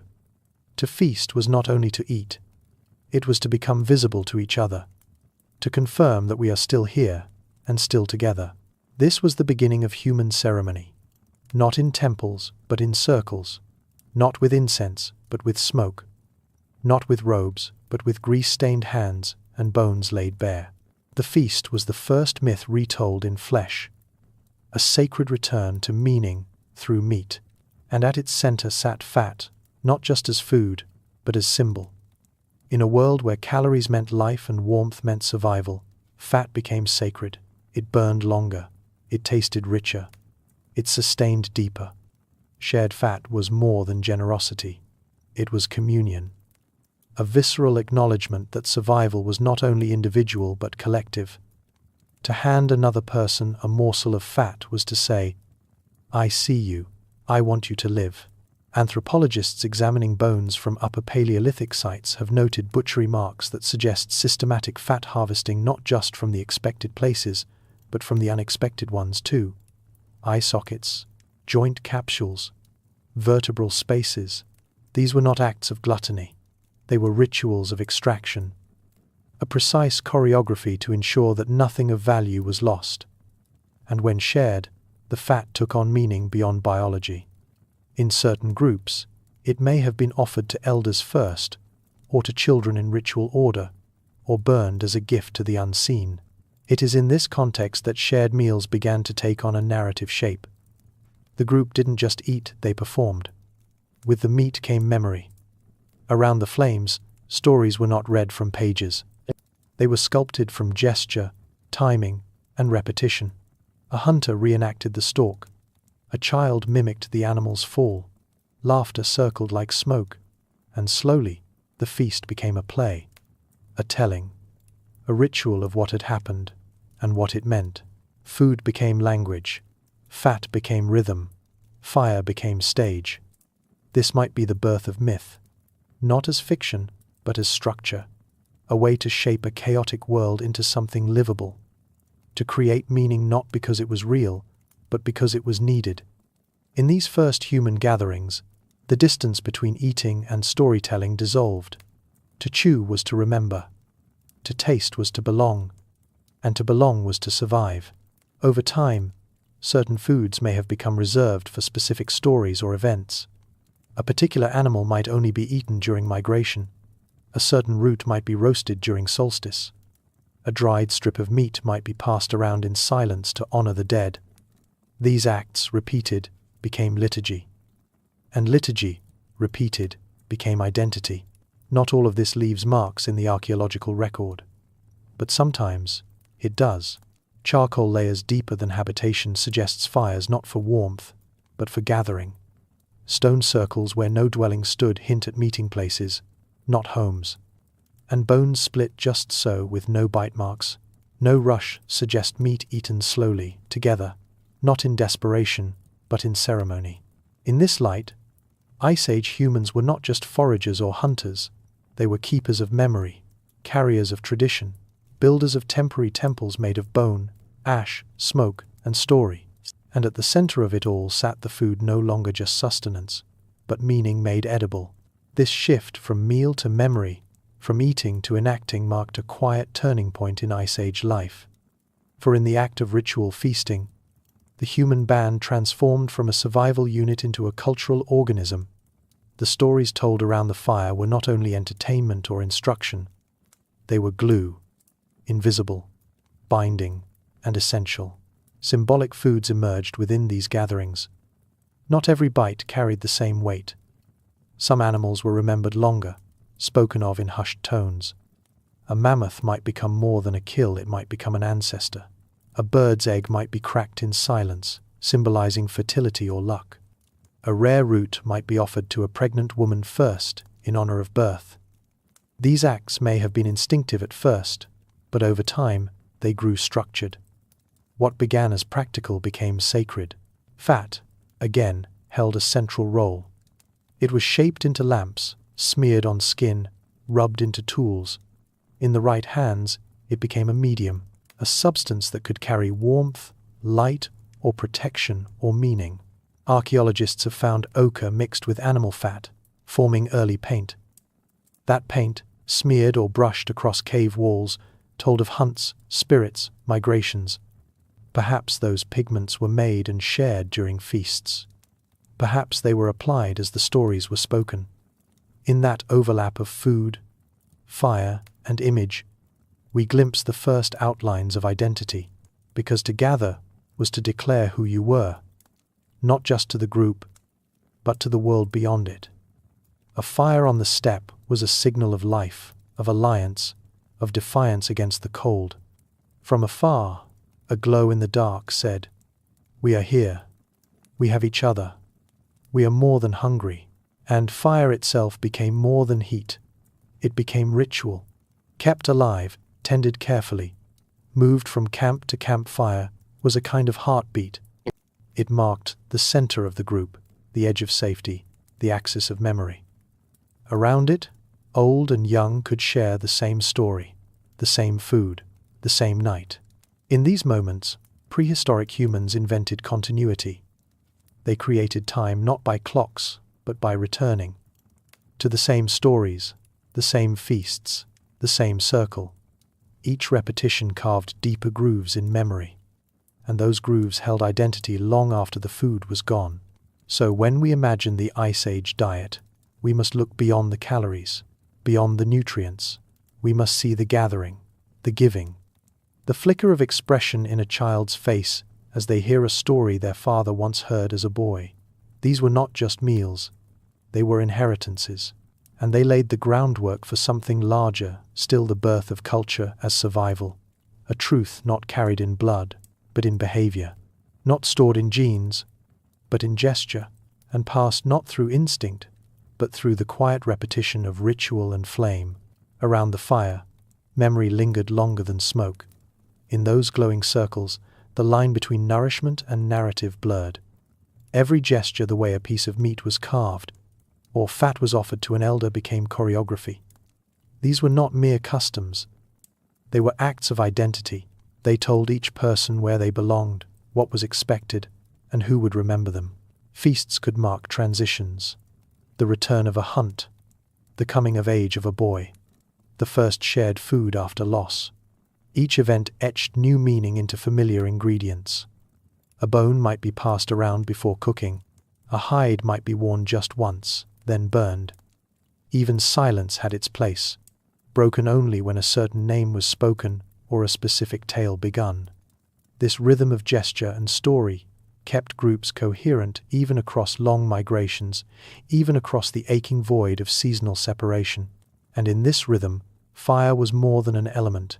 It was a witness. It flickered and crackled and reached upward as if carrying stories into the dark. In many forager cultures, even today, fire is treated as a presence.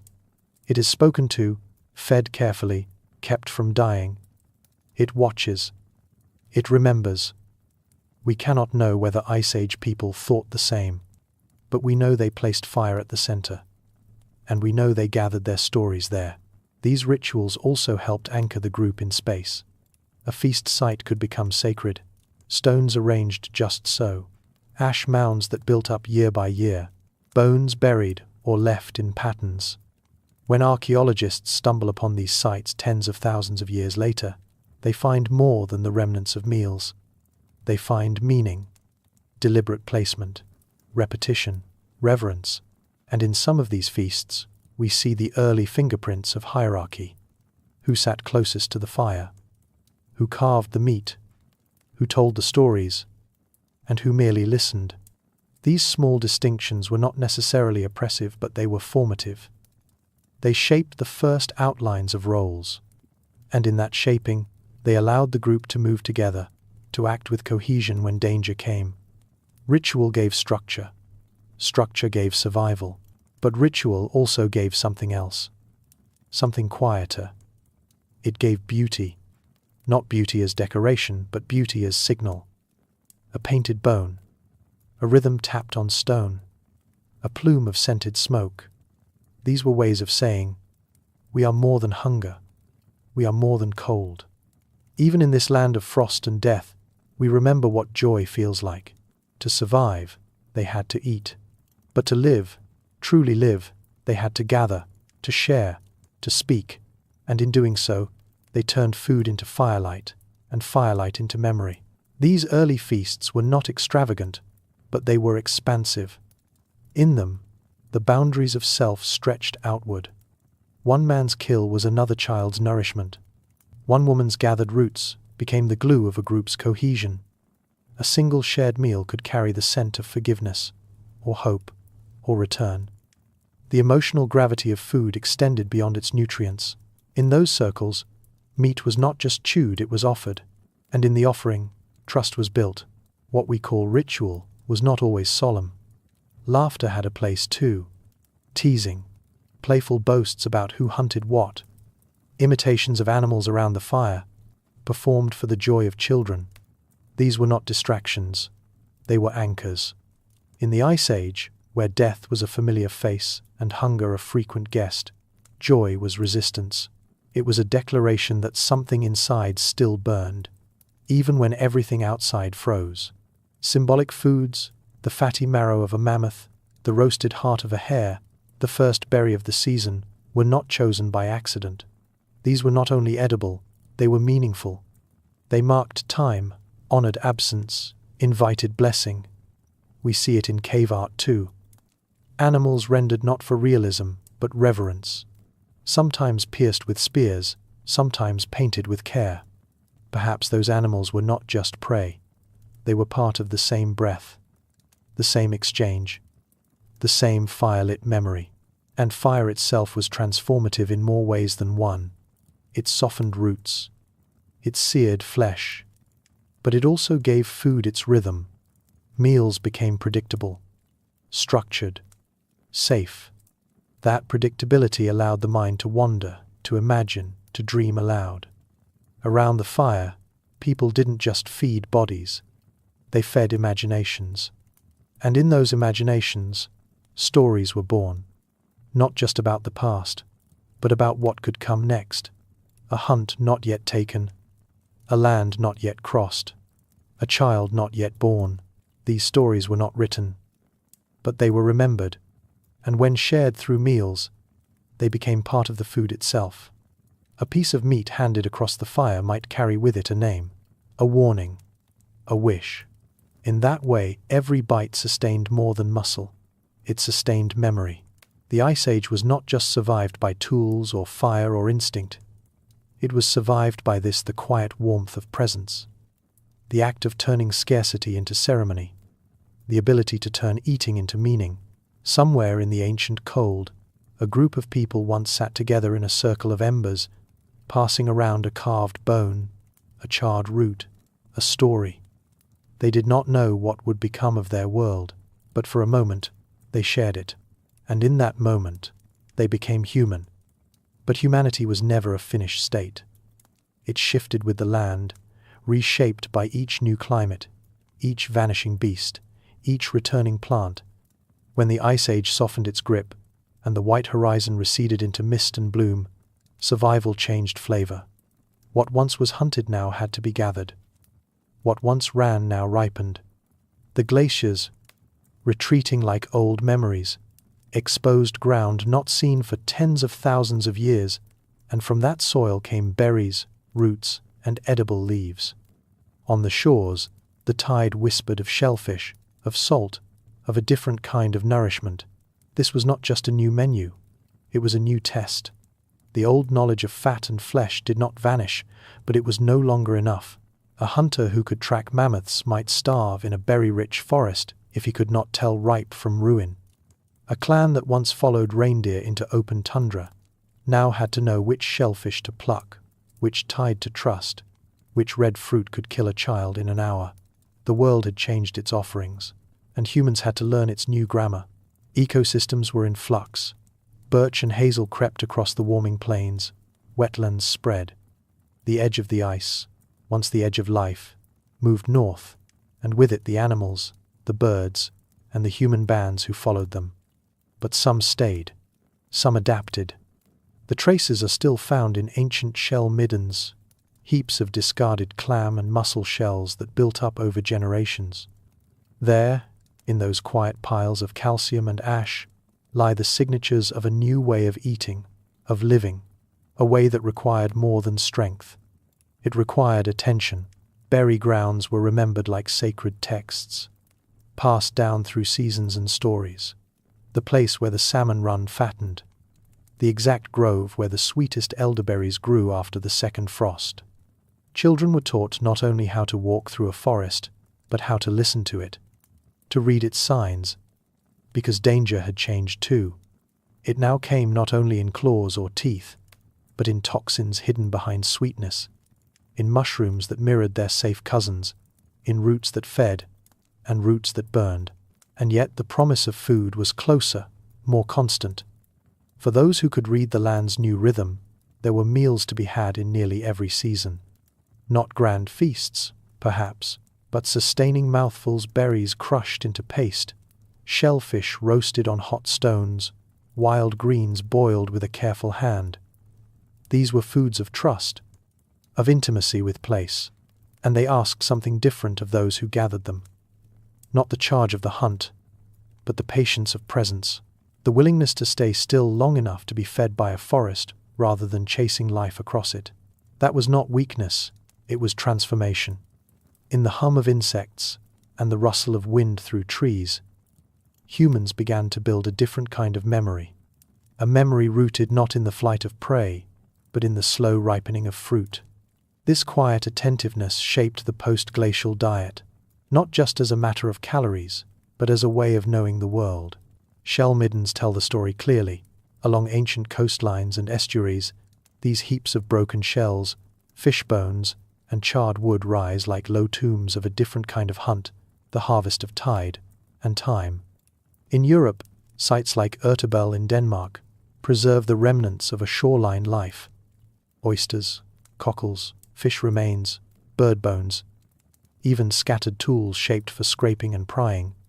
They speak of repeated return, of seasonal rhythm. These were not the leftovers of a single feast. They were layered archives of survival, layered like the shells themselves year after year, generation after generation, small meals adding up to a way of life. And inland, berry grounds took on similar meaning.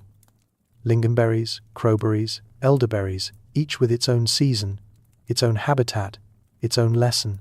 To a modern eye, they might seem trivial, the kind of snack that fits between real meals. But in a world without certainty, without storage, without the luxury of bulk, berries were medicine, sugar, vitamin, and sometimes the only taste of sweetness a child might know all year. These foods shaped movement. Just as the Mammoth Trail once dictated the path of the hunt, so too did the berry thicket and the mussel shore begin to shape human travel. Temporary camps became semi-permanent. Return sites were remembered and passed down, and in this remembering, culture deepened. The land was no longer just a canvas for pursuit, it became a partner in a quieter dance. But it was not without risk. Shellfish spoiled fast. Some, like certain clams, could harbor toxins during algae blooms, toxins no eye could see. And berries, too, wore disguises. Red could mean sugar or poison. Mushrooms offered no second chances. Children learned this through story, but also through loss. These lessons were not written in books, but in absences. In the child who did not return. in the elder who warned with a story whose details never quite matched but always ended the same way. Still, people learned. The forests fed, the coasts gave. The new world after the ice was not gentler, it was simply more intricate. The great beasts had vanished or moved on. In their place came countless smaller gifts. To accept them meant listening longer, waiting deeper, and when the moment was right, reaching out with hands that no longer held spears, but baskets. That was not just a change in diet, it was a change in tempo. The post-glacial world demanded a different kind of survival logic. In the age of megafauna, food had been fast, rare, dangerous. But now, nourishment came in smaller portions, more frequent, more varied. And that meant the human body and mind had to shift with it. Not just to survive, but to notice. Climate rhythms no longer meant only ice and thaw. They now brought rains that reshaped rivers, warmed forests into unfamiliar growth, and coaxed new species into being. Birch, hazel, older trees that had once been pushed back by permafrost now reached higher and farther. And beneath them, whole food webs rewrote themselves. Animals changed migration routes. Insects adapted. Edible plants appeared in new places, at new times, in strange cycles.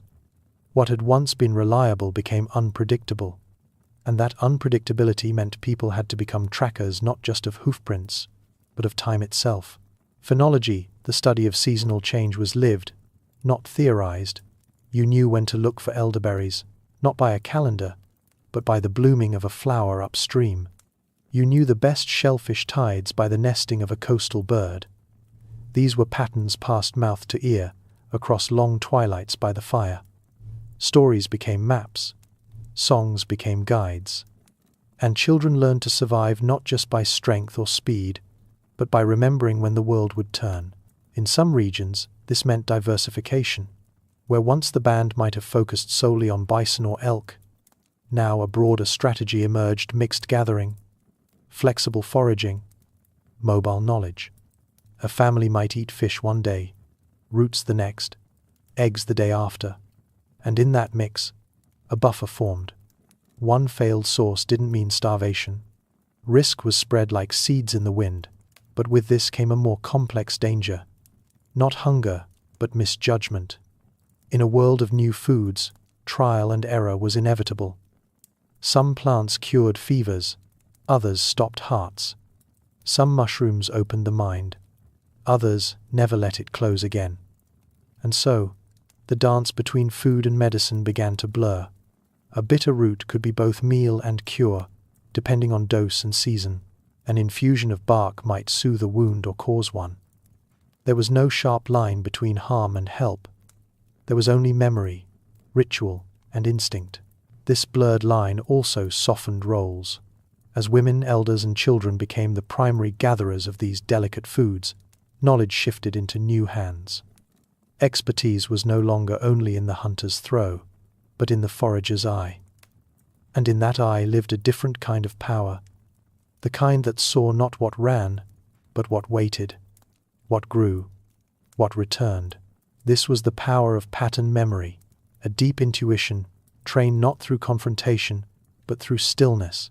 Post-glacial foragers developed a different kind of strength, one rooted in attentiveness, repetition, and seasonal return. They knew that the ripening of certain berries depended not only on temperature, but on the subtle dance of shade, moisture, and time. A patch of elderberries might be perfect one year and poisonous the next, altered by unseen fungal shifts or shifts in animal behavior. To gather food was to walk through a layered web of timing, knowledge, and restraint. Shellfish offered a similar paradox. Coastal groups discovered that these slow-moving creatures could feed many, but only if harvested wisely. Over-harvest a beach, and it would yield nothing the next year. Eat the wrong shellfish after a red tide, and the meal could turn deadly. So middens grew ancient piles of discarded shells, not as waste, but as records. These mounds told stories of diet, of rhythm, of community choices stretching back generations. Some reached meters high, spanning centuries. each shell a quiet entry in the human calendar of change. For inland people, berries became a mirror of shifting ecosystems. As forests replaced tundra, new berry types emerged, some edible, some not. Blueberries, cranberries, lingonberries, and sloe grew in overlapping pockets, shaped by altitude, soil, and animal dispersal. Bears and humans often competed for the same fruit, and foragers had to move with care, aware not only of taste and nutrition, but of scent trails and risks. A single misstep could turn a quiet gathering into a fatal encounter. And so, silence became a skill. The art of moving without warning the forest. Through it all, food remained a compass. Berries and shellfish were not luxuries, but signs. Signs that the ice had retreated, that the land was breathing differently, that time itself had opened into a new kind of survival. These were foods that didn't require fire, didn't require strength, didn't even require tools. They required patience, presence, precision, and in return, they offered something rare in the Ice Age world: continuity. For those who remembered when the sea was frozen and the wind cut through mammoth hide, this new menu came with mixed feelings. There was warmth, yes, abundance, sometimes, but also unpredictability. The old skills hunting, caching, tracking were no longer enough. Survival now depended on sensing subtleties. Reading leaf curl, watching bloom time, tasting without swallowing, trusting that nature had not only teeth, but whispers. And that to eat, you first had to listen.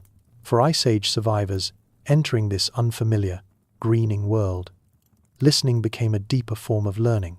The forest spoke not through volume, but through variation: the appearance of new mosses on stones, the shifting call of birds that once never flew this far north.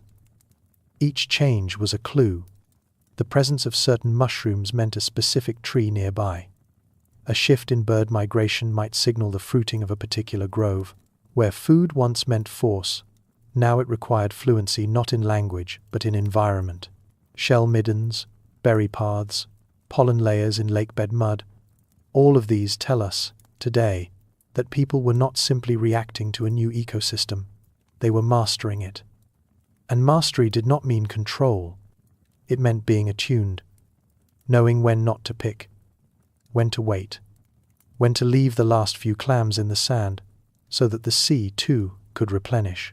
This was a quieter phase of survival, but no less vital. It demanded a different kind of mind, one that could hold patterns across seasons, one that could remember what a parent or grandparent had taught, even if that knowledge came only once a year, and only for a week. These new foods were not hunted, they emerged, and only those who knew where to be, and when, could claim them. Evidence from sites like Ohalo II in Israel, or Mesolithic camps across the Atlantic coasts of Europe, show this adaptation in motion. Seeds, nuts, fish bones, and berry remains fill ancient hearths and pits. These were not scraps. They were deliberate choices. Men and women who once hunted reindeer across tundra now built baskets for gathering. They returned to the same coastal rocks where mussels could be pried loose. They began to notice which plants healed, which harmed, which gave both hunger and medicine in equal measure. And slowly, something changed in the human relationship with food. It became less of a chase and more of a dialogue. This wasn't farming, not yet, but it was the seed of it, a willingness to wait, a recognition that the land had its own calendar, its own cadence. And if you matched it, you might not only eat, you might endure. The post-glacial diet was not a single menu, but a mosaic. Different foods, different rhythms, different risks. But all of them pulled from a deeper well of awareness. Ice Age humans did not just survive change. They ate their way through it. One berry, one shell, one season at a time. And in the quiet intervals between hunger and harvest, something grew beyond muscle or memory. A sense that the world itself could offer more than struggle. That the land could speak softly, and that sometimes the softest voice fed the deepest strength. But not every voice was gentle. Some whispered warnings in bitter taste. Some lied, blooming with color only to bring pain. In this next age of survival, as the forests thickened and the rivers ran warmer, food was no longer just about meat or marrow. It was about trust and risk. The human body, shaped by millennia of hunting, now had to become a chemist, a botanist, an experimenter with skin and gut as the testing ground. There were no labels, no recipes, just instinct, memory, and the consequences of curiosity. A child might nibble a strange leaf and fall sick. A mother might chew a root during labor and feel the pain recede. A group might brew a bark in water and find their fever break. These lessons were paid in blood, breath, and time, and passed down not in words, but in watching, in tasting, in remembering what came after. Ancient humans lived in landscapes thick with potential and peril. The same plant that nourished could also numb. The same mushroom that cured could kill. There was no clear line between food and medicine, between meal and mistake. And yet, somehow, people learned. They marked which plants opened wounds and which closed them, which could be eaten raw and which needed to be buried in ash, which could calm a mind broken by grief, or quicken the blood when strength was gone. What emerged was not a science as we know it, but something older, a deep-time intelligence encoded in tradition. At sites like Shanidar Cave in Iraq, pollen from medicinal herbs like yarrow and ephedra have been found in Neanderthal graves, suggesting knowledge not just of healing, but of honoring. To leave the dead with herbs is to say, "You mattered, even now." And to those still living, it whispered, "This plant helps. Use it again." Across continents, similar stories unfolded. In the forests of Ice Age Europe, humans learned to peel the bark of willow, unknowingly drawing out salicylates, a compound not unlike aspirin. In colder regions, mosses were packed into wounds. In the humid tropics, where diversity exploded, the number of known remedies likely stretched into the hundreds. And all of it, every salve, every brew, every careful trial was survival. And yet, this was not a sterile knowledge. It was visceral, learned by chewing, by steeping, by dying, by watching what the animals ate, by seeing which leaves insects avoided. It was a choreography of risk, one that humans danced through every time they touched a new berry, a new bark, a new bloom. No other species gambled so much on so little. But none were as good at learning from the consequences. What could not be digested by one became a remedy for another. What tasted foul might clear the lungs. What dulled the tongue might dull the pain. And slowly, across thousands of years, a wild pharmacopoeia formed, written not on paper, but in bloodlines and breath, in the gut, where instinct lived, where every decision meant either nourishment or nausea. Each new plant carried the weight of ancestral trials, the hidden calculus of who had tried it before and what had happened after. There was no universal menu, only local vocabularies of survival, etched into the behaviors of each band, each biome. What grew beside a river in Ice Age Asia might be unknown to a hunter on the Atlantic coast. And yet everywhere, humans tuned themselves to the patterns of edibility. Trial was constant, error unforgiving. But over time, something else evolved, not just fear or memory, but a kind of intuition. A learned sensitivity to bitter alkaloids, a bodily resistance to low doses of toxins. The liver became a frontline defense. Saliva and stomach acid sharpened into tools not just of digestion, but discernment. A taste could warn. A smell could signal. The senses became scouts. And still, mistakes were made. Some people died from a single bite. Others grew sick and lived to warn the rest. Children, elders, the curious they became, both the victims and the vectors of new knowledge. In the foraging mind, risk was unavoidable. But it was also data. If something caused dreams, or dizziness, or the loosening of pain, it was remembered, marked, stored not in books, but in rituals, in stories told around the fire, in what was gathered and what was left behind. Among these remembered plants were the mushrooms' strange fruiting bodies that seemed neither plant nor animal. Some brought visions, some brought death. Others simply filled the stomach in a lean season. The fine line between poison and power blurred here more than anywhere else, and yet people learned how to dry them, how to test a portion, how to pair them with fat or ash. It wasn't chemistry as we define it, but it was something older, a practical alchemy of taste and trust. Herbs too had their place. Mint to cool the mouth, sage to burn in smoke, bitter roots to cleanse or purge. What began as instinct deepened into culture. Plants became offerings. Leaves were placed on wounds, not only to heal but to comfort. The smell of certain barks came to mean recovery, or protection, or peace. To eat was no longer a private act. It became a shared practice of knowing what could be taken and what must be respected. And always, there was overlap. A tuber that staved off hunger might also ease inflammation. A flower that flavored meat might also soothe a cough. Ancient humans didn't separate food from medicine the way we do. They couldn't afford to. Everything that entered the body was evaluated by the same standard. Does this keep us alive? Does it help us stay out through another storm, another winter, another wound?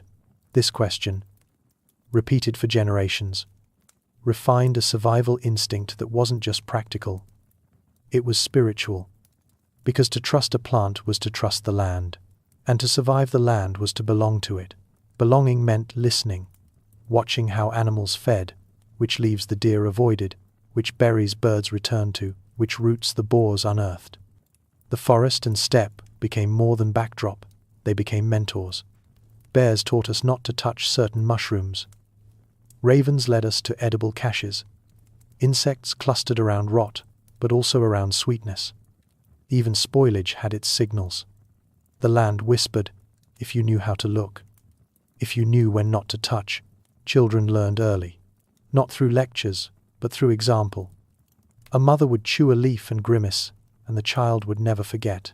A grandfather would boil a bark and sip its bitterness until the fever broke. These weren't lessons. They were moments. Medicine passed not through formulas, but through gestures, rituals, patterns of trust.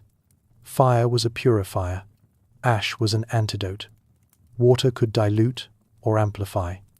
What we now call pharmacology began as a dance between the senses and the soil. There were no instructions, but there were warnings. A berry that stained the mouth black, a sap that numbed the tongue, a root that made the hands shake. Across continents and climates, humans developed systems of caution. Red often meant danger, but not always. Some poisons only harmed in certain seasons, others only after rain. The knowledge was cumulative, but fragile. It had to be preserved not in permanent ink, but in repeated practice. In story, in song, many of the most powerful plants were not staples. They were tools of transformation. Psychedelics, purges, painkillers. Their use was rare, ceremonial, guarded by elders or healers. These plants could make a man see gods or see death. The line between healing and hallucination was not always clear, but the goal was survival, insight, control over what the body could not otherwise master: hunger, fear, illness, loss. Sometimes, plants were tested not on humans, but on the dying. An elder with little time might try a new brew, and if it worked, the knowledge lived on. If not, it ended quietly, folded into the silence of the fire. These were not ethical experiments by modern standards, but they were experiments born of necessity. The need to know, the need to help, the need to find one more edge against nature's indifference. And so, a catalogue of plant knowledge grew, unspoken and sprawling. A memory woven through generations, carried in bundles of herbs tied to belts, tucked into baskets, crushed into pastes, boiled into teas. Plants were not separate from life, they were embedded in it. They flavored the first meals. They clothed wounds and warded spirits. They taught caution and gave comfort. To eat was to decide, to chew was to test, to heal was to gamble. And every bite was a story, one that began in the roots and ended in the body, if you were lucky. Luck, however, was never enough. The deeper truth of ancient plant use is that even wisdom could not guarantee safety. Plants changed. Their potency shifted with soil, weather, and maturity. A leaf that nourished one year might kill the next. A mushroom that healed in spring could poison in fall. This uncertainty birthed not only caution, but ritual. Before consumption came silence. Breath. A pause to ask the land not for permission but for mercy. Those who knew the plants, truly knew them, carried a kind of burden. They were the ones summoned when a child convulsed after chewing the wrong stem. They were the ones who ground roots in the dark, whispering to their mixtures like prayers. Often, their knowledge was not admired, it was feared, misunderstood. The line between healer and witch, between wisdom and witchcraft, was never clear in the Ice Age world. But the danger they danced with was real. Herbs that dulled pain were sometimes the same that stilled the heart. Roots that stopped bleeding could also stop breathing. The same bark might calm a fever or induce a sleep from which there was no waking. These dualities were not seen as flaws in nature. They were respected as part of its design. Every plant had its moment, its measure, its mystery. Use it right, and it gave life. Use it wrong, and it claimed it. So knowledge became sacred. Passed through initiations, kept close, never spoken lightly. In some groups, a plant's name was not uttered aloud, only gestured or sung in symbolic tones. This was not superstition, it was survival protocol. The wrong plant in the wrong hands could collapse a lineage. And so Ice Age bands developed unspoken codes of apprenticeship. Watching was permission. Touching was trust. Preparing was initiation. Giving that was mastery. And still, some knowledge was simply lost. Droughts erased habitats. Migration shifted diets. A child died before telling what he saw his mother mix. A healer fell in silence, carrying decades of plant lore into the earth. These moments were mourned not only for the person, but for the vanishing of understanding. The plants remained, but the relationships faded, and with every forgotten leaf, humanity's margin of survival grew thinner. In some places, this loss was fought with ritual redundancy. A child might be made to observe the preparation of a single remedy hundreds of times, until it flowed through muscle memory. A mistake in dosage wasn't a slip. It was a death sentence.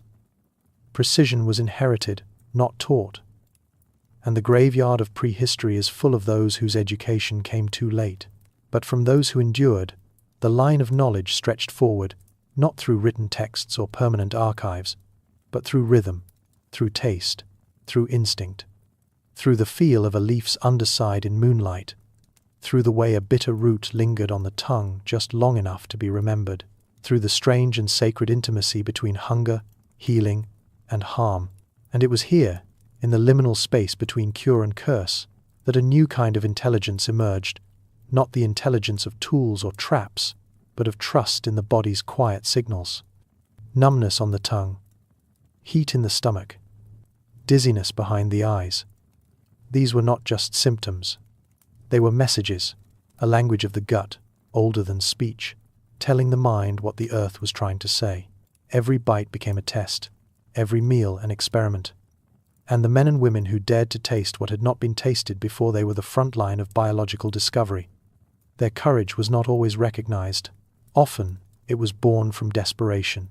But what they found, and sometimes survived, became the foundation of our future diets, our medicines, and our mythologies. Consider the bitter plants that today fill pharmacies. Aspirin's ancestor grew in Ice Age meadows, chewed by hunters with swollen joints. Antiseptics lived in bark long before boiling water. Hallucinogens, too, played a role not for escape, but for vision, for guidance, for dreaming a path through hunger, for entering the realm where ancestors might whisper what the waking world would not say. But even more common were the quiet plants, the ones with no ceremony, no trance, only slow restoration, the ones that soothed the gut after bad meat, that dulled the edge of infection, that softened the fevered child through a night of uncertainty. These were not magical, they were mundane, and yet their power shaped generations. And there were those that walked the boundary foods that became poisons unless handled with care. Tubers that had to be soaked, seeds that needed roasting, mushrooms that could be eaten only if the cap was split and the flesh turned blue. These rules weren't written. They were felt, passed through stories, scars, and the taste memory of survivors. What is remarkable is not only that prehistoric humans learned these things, but that they remembered them. In a world where forgetting killed, memory became the most valuable nutrient of all. And so children were taught not just what to eat, but how it felt, what heat behind the eyes meant, what sweat on the neck foretold, what flavor hinted at danger, and which aftertaste meant relief. This is where healing and harm braided together, not in opposition, but in rhythm, in understanding that balance was not about purity, but about proportion, that even the deadliest plant could heal, and even the mildest root could kill, if used wrongly. And so they walked the line, cautiously, gratefully, aware that the earth was not generous or cruel, but indifferent. It was up to them to listen well enough to survive, and that listening became its own kind of legacy. A song not sung aloud, but hummed beneath breath, a recipe not measured in weight, but in weather and moonlight, a medicine cabinet not made of bottles, but of forests, still waiting, still whispering, still alive. Yet, survival often depended on more than the whisper. It demanded motion. It asked not only what you could find, but what you could carry. Across frozen plains, up wind-raked ridges, through snowdrift and time, the hunter was never home for long. So food became a question of endurance, not feasting, but fuel, not taste, but time, and what he brought had to last. Dried meat was among the oldest answers. Stripped thin and stretched taut under sun or smoke, it lost moisture but kept strength. A slice of mammoth muscle, once too heavy to haul, became light as bark and just as dry. Caribou, horse, wild sheep each could be rendered into long-lasting strips of jerky. Salt was not yet known, not in the way later civilizations would use it, but dryness itself was a weapon against rot. It turned the meat into memory, into momentum. More than meat, it was fat that gave these foods their fire, rendered from marrow, boiled from bone shards, or scraped from the hides of kill sites. Animal fat became the portable gold of the hunter's world. It could be wrapped in hide, tucked into bone tubes, sealed in stomach pouches. Fat was warmth, endurance, and brain fuel. It burned longer than sugar, steadier than flesh. In some traditions, it was packed with dried berries or pulverized meat into something more pemmican. A complete meal in a fist-sized lump. Not delicious, not light, but life-giving. These weren't just foods, they were tools, packed with purpose. The man who left camp with a spear and nothing to eat might come back as a story, or not at all. But the one who tucked a pouch of rendered fat, a sliver of dried meat, a hollowed-out antler with smoked berries inside, he was planning not just for the next kill, but for the days between, for when nothing moved across the snow, for when the trail went cold.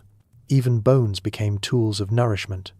Hollowed and sealed, they could carry grease. Used as ladles, they scooped fat from fire pits. Carved with notches, they became portion measures, the first echoes of rationing. In the Ice Age, nutrition was not guesswork. It was a choreography of calories. What you ate, when, and how often were decisions that shaped who lived and who faded. Efficiency mattered because the distances were unforgiving. A successful hunt might lie 3 valleys away. Carrying back a full carcass was not always possible. But a concentrated pack of fat and protein light, durable, ready, that was possible. That was planning. And planning, in the deep cold, was the real difference between cleverness and extinction. So they packed their meals like they packed their tools. Not for comfort, not for ceremony, but for consequence. Because when your path curved into white silence and nothing stirred but wind, what you carried decided what would carry you. And what they carried had to fit inside a world measured not in kilometers, but in blisters, frostbite, and the space between kill sites. Mobility was survival, and survival meant trimming excess down to essence. No spare weight, no wasted motion, just what the body demanded and the terrain allowed. Hunters learned to ration by instinct, not appetite. A sliver of dried meat tucked in a pouch wasn't just lunch. It was warmth 2 hours from now, clarity at the moment of the throw, strength to drag the carcass home. They learned to chew slowly, to let the fibers unravel across the tongue. Hunger was never fully silenced, only negotiated with. To move efficiently, they adapted their food into forms that could survive the jostle of pursuit. Fat packs wrapped in hide could be stored in the folds of a belt or under fur layers to prevent freezing. Some groups pounded bone marrow into raw meat before drying it, creating compact, nutrient-dense slabs. Others rendered fat into a tallow that could be consumed in small chunks or mixed with dried fish powder. Every community found its own calculus of nourishment, dictated not by preference, but by landscape. Even the tools they used for preparing and storing food on the move were shaped by minimalism. Sharpened stone flakes replaced heavier cutting tools. Hollow bones became scoops, funnels, and containers. Strips of sinew tied up packets of jerky like prehistoric twine. Some hunters carried leather slings not just for weapons, but for food worn cross-body, resting near the heart, warming the fat within. There was a quiet intelligence to this system. It was not flashy, not ornamental, but it was tested, refined, and passed down through generations. Boys learned by watching older men unwrap food parcels with practiced hands. They learned how much meat a journey demanded, how long a dried fish would last, how to guess fat spoilage by smell alone. There was no waste, because waste meant hunger, and hunger was always too close. The act of packing for a hunt became a ritual of preparation, not just of tools, but of mind. It was a moment to review the risks, to think about distance, direction, and weather. Each pouch of food was a reminder: you may not return today, or tomorrow. You may have to outlast the trail. And so, these meals on the move became more than fuel. They were trust, encoded in flesh and grease. Trust that you'd made the right cuts, chosen the right portions, planned well enough to come back. Because in the Ice Age, a man could live 3 days on what he carried or die 1 day short. The difference wasn't luck. It was what you thought to bring when the snow began to fall, and what you chose to leave behind. There is something ancient in that decision, that weighing of burdens, that quiet audit of need. Before the hunt, men knelt not to pray, but to pack. They folded dried meat into hide satchels, sealed rendered fat in stitched bladders, lashed tools beside food in a calculus of survival. To bring too little was to starve, to bring too much was to slow. You had to know your limits. You had to know the land. Among the earliest hunters, we find signs of this minimalist strategy etched into the bones of their prey and the wear on their own. Reindeer femurs stripped of every trace of fat.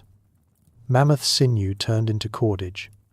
The evidence does not speak of abundance. It speaks of discipline. A man on the trail was not indulging in meals. He was outlasting time. And time, in the Ice Age, was stretched thin. Days could disappear in snow. Tracks vanished.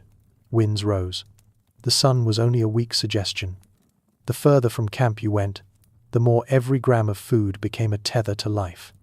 Jerky wasn't just meat. It was memory of the kill, the fire, the hands that dried it. Every bite told a story of preparation. These hunting meals, if they could even be called meals, were survival distillates, concentrated forms of energy, engineered by experience. Pemmican, the mix of dried meat, powdered fat, and sometimes berries, was not a luxury. It was innovation. It allowed calories to travel. It turned a seasonal kill into a tool that could cross terrain and time. Some groups even buried food caches in cold earth along their migratory routes, like messages to a future self. A man who left behind a sealed pit of fat-stuffed marrow bones was not being generous. He was planning for his own exhaustion. He was making sure the return journey did not become a death march. This way of thinking of future hunger, of portable nourishment, marked a shift in cognition. It required projection, strategy, and trust in one's memory. It also reinforced social bonds. Food was sometimes divided before the hunt began. with clear expectations of who would carry what, and how it would be shared if plans changed. To take more than your share was not just rude, it was dangerous. Hunting in the Ice Age was not just about spears and skill. It was logistics, as intimate as skin. It was knowing how to hide fat under your belt so it wouldn't freeze. It was knowing when to chew and when to save. It was knowing how to turn meat into time, and how to stretch that time across uncertainty. In the depths of winter, nothing guaranteed the return of game. The mammoths could shift their routes. The reindeer might not come. Even the fish, once reliable in thaw, could vanish beneath the ice. And so men became curators of calories, crafting not just meals but strategies, rehearsing scenarios in their minds before stepping into the white unknown. Tools were not only for the kill, they were for the keeping. Flint scrapers sliced sinew thin enough to dry on wooden racks. Stone bowls, when available, were used to render fat into a soft, portable balm. Fire-hardened sticks stirred marrow into paste, sealed in bladders, buried in cold soil to keep it safe. This wasn't cooking. This was engineering, and it was deeply collaborative. Preparing hunting food was rarely the work of one man alone. Around the fire, hands moved in practiced rhythm, some slicing, others packing, others binding small packets with fiber twine. The same hands that once threw spears now folded nourishment into bundles, their fingers reading the landscape in calories. To fail in this preparation was to waste the hunt. To succeed was to survive the next absence. Even the wrapping of food had layers of meaning. Hide, bark, and leaf were not chosen at random. Some materials helped prevent freezing, others made it easier to strap the food to a belt, or to stow it beneath layered clothing. The ideal pack was silent, light, and long-lasting. It would not rustle. It would not rot. It would not be found by scavengers if hidden well. Mobility was everything. A hunter could not afford to be slowed by bulk. Every object, even the food, had to justify its place. And so pemmican became more than food. It became culture. It was the earliest sign that humans understood rationing not as scarcity, but as structure. Each portion was a promise not just of nourishment, but of foresight. There were rituals to the eating too. Some hunters shared the first bite in silence before a long trail. Others waited until a high ridge had been crossed before allowing themselves a sliver. The act of eating became a marker of milestones, a ceremony of persistence. In this way, food tracked time without clocks. It marked distance without maps. And when the journey grew long, and the weather turned cruel, those simple packages of dried meat and stored fat became more than sustenance. They became reminders of the ones who waited back at camp, of the hunts that had succeeded, of the minds that had planned far enough ahead to give you this moment. The hunter might have been alone on the trail, but he was never truly alone in that bite, because what he carried was shaped not just by hunger, but by memory. That strip of dried meat had once hung above a communal fire, turned slowly by the same hands that carved bone beads or stitched boots from hide. The fat tucked in a pouch beside it had been rendered down while songs were sung or stories passed between generations. These were not anonymous rations. They were crafted artifacts of survival, forged from kinship and time. Every tool that enabled this, the scraper, the knife, the wrap, the sling, bore the signature of use. Handles smoothed by calloused palms, blades rechipped and resharpened until they resembled nothing like their original form, except in function. Some were etched with notches, perhaps counting days or kills. Others were left plain, worn almost to nothing but still reliable. These were the ancestors of our lunchboxes, our backpacks, our logistical maps. They were portable continuity.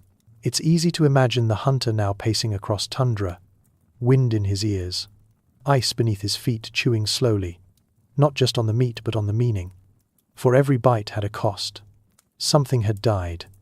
Someone had skinned and stripped it. Others had prepared it, planned for it, stored it. That act of eating, even when alone, was deeply social, and the environment demanded this level of planning. In the cold, energy burned fast. Muscles demanded warmth. A body walking across snow burned more than it could afford. The wrong meal, or no meal, could spiral into collapse. Shivering cost calories. Resting offered little without reserves. But the right food, eaten at the right time, could restore clarity, stabilize motion, pull the mind back from fear. These packs weren't just practical, they were mental anchors. A reminder that life was not always this hard, or that others had survived worse. That somewhere ahead, if the trail held, warmth waited. A camp, a fire, a voice, a story. And so the food kept moving, across ice, through forests, over ridges. It crossed rivers and snowfields, and generations. And while none of it remains intact today, no jerky has survived the millennia. No pouch of fat lies waiting in the loam its logic has endured. Even now, we prepare for journeys. We portion out our strength. We pack, we ration, we remember. We carry what matters. And if you look closely enough at the trail of history, through the ancient campsites and the butchered bones and the charred stones of old fires, you'll see it. The silhouette of a man walking forward, pack at his side, strength in his stride, and the taste of yesterday still feeding tomorrow. But behind that silhouette, there was a flicker, not of movement, of fire. Long before agriculture, long before villages, long before maps or alphabets, there was the hearth, a controlled burn, a glowing circle at the center of memory. Fire did more than warm. It transformed. It took what was raw and made it safe. It took what was tough and made it tender. It turned chewing into digesting, waiting into bonding, instinct into culture. The theory is called the cooking hypothesis.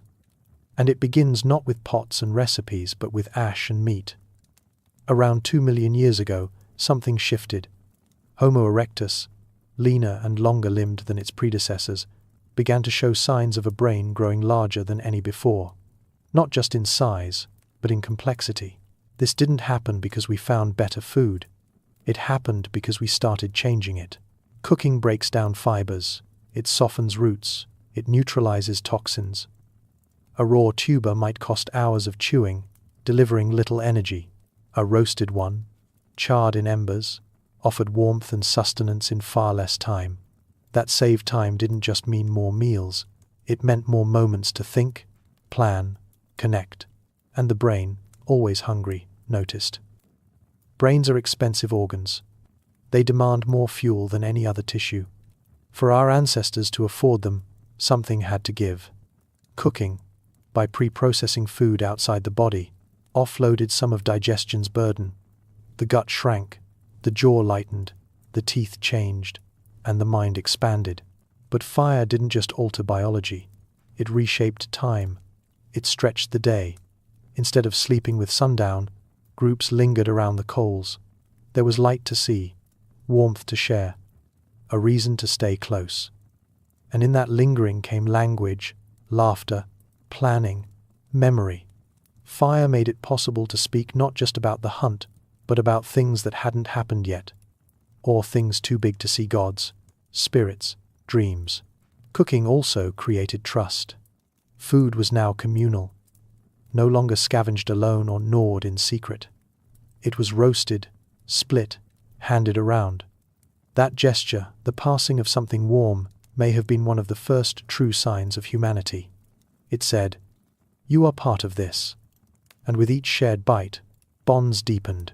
What emerged from the hearth was not just nutrition, it was identity.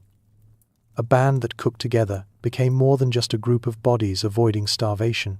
They became a unit with rhythm, with memory, with ritual. And when the fire died down and the night grew cold, the warmth lingered not just in the stomach, but in the stories. Because every flicker of flame fed more than flesh. It fed thought. It fed feeling. It fed the future. And with that future came time stretched, segmented, and softened by firelight. In a world where every minute once bristled with survival, fire gave our ancestors the rarest of luxuries, a pause. The kind of pause where children could sit and listen, where elders could speak. where silence could stretch long enough to become meaning. This was not just about food preparation, it was time preparation. Moments carved out not to flee or forage, but to learn, remember, connect. The hearth became a metronome for human rhythm. Not the rushing beat of the hunt, but the slow cadence of shared life. Here, people began to shape not just tools, but relationships. Around these embers, people who had spent their days alone in the woods, on the plains, at the river, returned to one another and found themselves mirrored in their kin.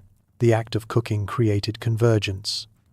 It turned isolation into intimacy, and it changed digestion too. The physical act of eating softened with the fire. Meat no longer needed tearing by sheer jaw strength. Roots no longer had to be beaten or chewed for hours. Fire unlocked calories trapped behind fibers and toxins. For hominins living on the edge of energetic collapse, this mattered more than any weapon. It was fire, not flint, that made endurance possible. But cooking also introduced a subtle shift in perception. The raw world was wild, bitter, unpredictable. Cooking made it tame, predictable, shaped by intent. This changed not only the food but the eater. It placed the human in the role of transformer, one who alters the world to fit their needs. And in doing so, it laid the foundations for every act of civilization that would follow. Shared meals came to mean more than hunger. They became cues for cooperation. A roasted bone, passed from one hand to the next, was more than a calorie exchange. It was a symbol of group belonging, of care, of debt, and honor. And slowly, perhaps without realizing it, humans began to cook not only for themselves, but for one another, to anticipate the needs of others, to season stories with their meals. This is where cognition met compassion, where chewing was replaced by choice, where food became a tool not just for the stomach, but for the soul.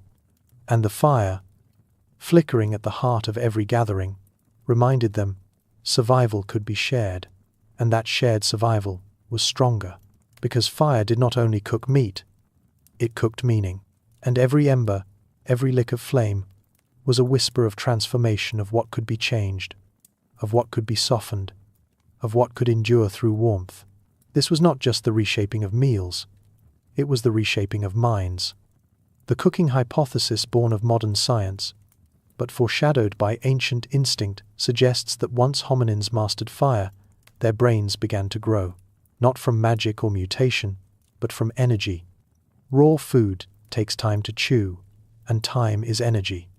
Raw food fights digestion, and digestion is costly. But cooked food, it surrendered. It gave itself up. It offered its nutrients with grace and speed. And with every fire-softened bite, more calories reached the brain. Those extra calories were not hoarded. They were spent on thought, on memory, on strategy, on the subtle chemistry of cooperation. The frontal lobes, those silent architects of planning and empathy, grew fuller. Neural networks tangled and lit. And over thousands of meals beside thousands of fires, a new kind of thinking emerged. With that thinking came a new kind of seeing. Firelight revealed more than meat and marrow. It made visible the expressions of others, the twitch of an eye, the curve of a smile, the pause before a word. It invited reading between gestures. It allowed for stories to unfold, not just in words, but in tone, in rhythm, in breath. Around the fire, minds became mirrors.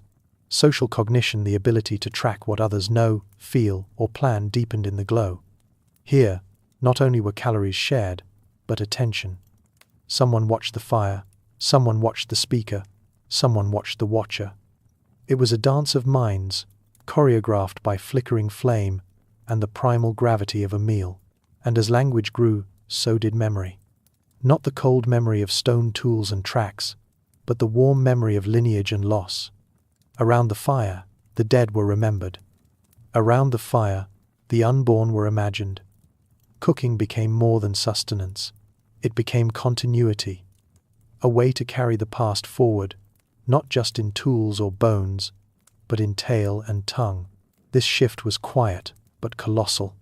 It meant that food no longer ended with the stomach. It echoed. In song, in symbols, in decisions made days or seasons ahead. And fire, always at the center, made this possible, not just by searing flesh, but by searing patterns into the human heart. Patterns of giving, patterns of gathering, patterns of gazing into flame, and seeing not just warmth, but wisdom passed mouth to mouth, memory to memory, ember to ember. In these patterns, something ancient and tender began to form. A space not just for survival, but for belonging. Because fire did more than cook, it created time. The day no longer ended with darkness. The cold no longer swallowed movement or thought. Around a fire, hours stretched, shadows danced, and with them, stories slow, looping, improvised, and shared filled the gaps between bites. These stories became a kind of glue, a soft infrastructure of trust that held groups together when the wind howled and the hunger clawed. And it was around these fires, too, that cooperation deepened. Sharing food wasn't always about generosity. Sometimes it was necessity. The carcass of a mammoth couldn't be moved easily or stored safely for one. The reward of a big hunt came with risk. And so it was cooked and consumed together. The effort to obtain it, the hunt, the tracking, the danger was repaid in shared flame. The cook fire was a circle of exchange. Skill traded for sustenance. Patience traded for protection. There is archaeological evidence for communal hearths stretching back hundreds of thousands of years. Charred bones clustered together, repeated layers of ash and burnt sediment. Fire-darkened cave ceilings. These were not random scorchings. These were signatures, marks left by people who returned again and again to the same spot, to tend flames that outlived the food they made possible. And with time, fire began to organize space. Hearths divided the sleeping from the waking, the elders from the children, the center from the edge. What was once wild became, in flickering radius, domestic. This was not a house, not yet, but it was the beginning of choosing where and how to stay. A gravity point that pulled the group inward, not out of fear, but out of recognition. That recognition had layers. Who stirred the embers? Who tended the flame through storm or night? Who knew how to place the roots so they would cook evenly?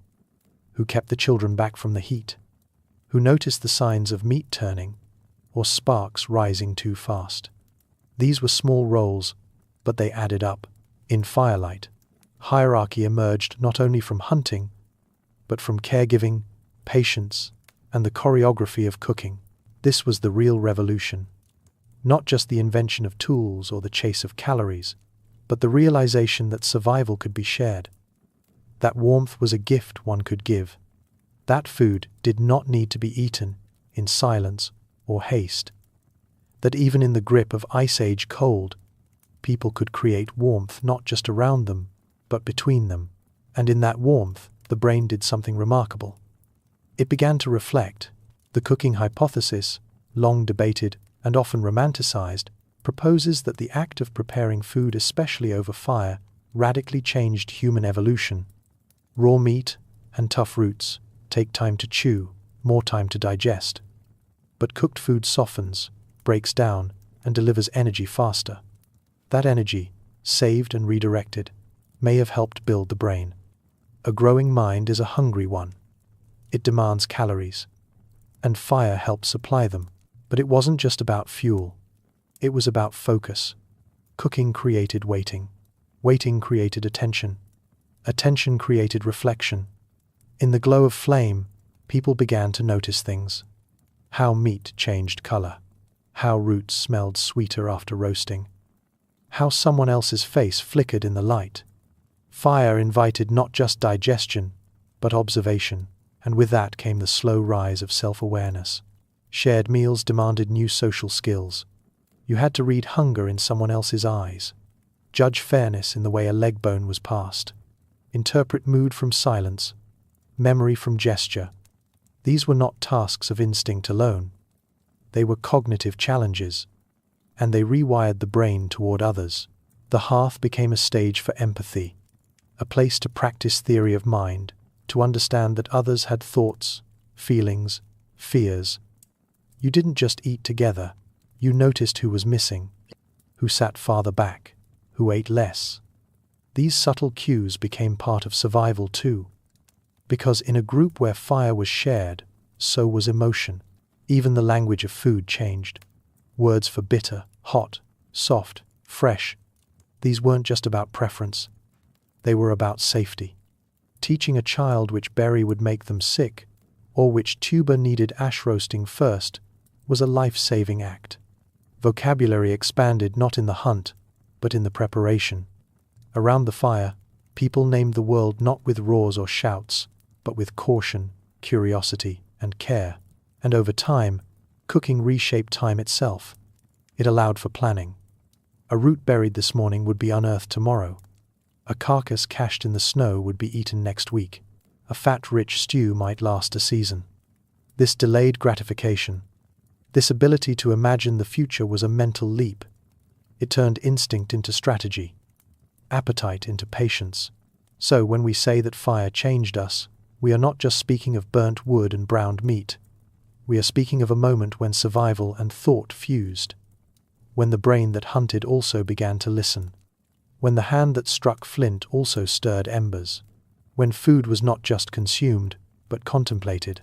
And in the flicker of that flame, something ancient awakened the quiet brilliance of minds not only fed, but lit from within. That brilliance would be needed in the final age before everything changed, before fields were measured, before grain was tamed, before the first fence was ever staked into soil. Because in this final chapter of wild nourishment, there were no crops to count and no harvests to schedule, only the pulse of the earth, the breath of forests, the instincts of gatherers, and the memories of those who read the land like scripture. It was the end of a way of life, but also a culmination, the last full flowering of the forager's mind.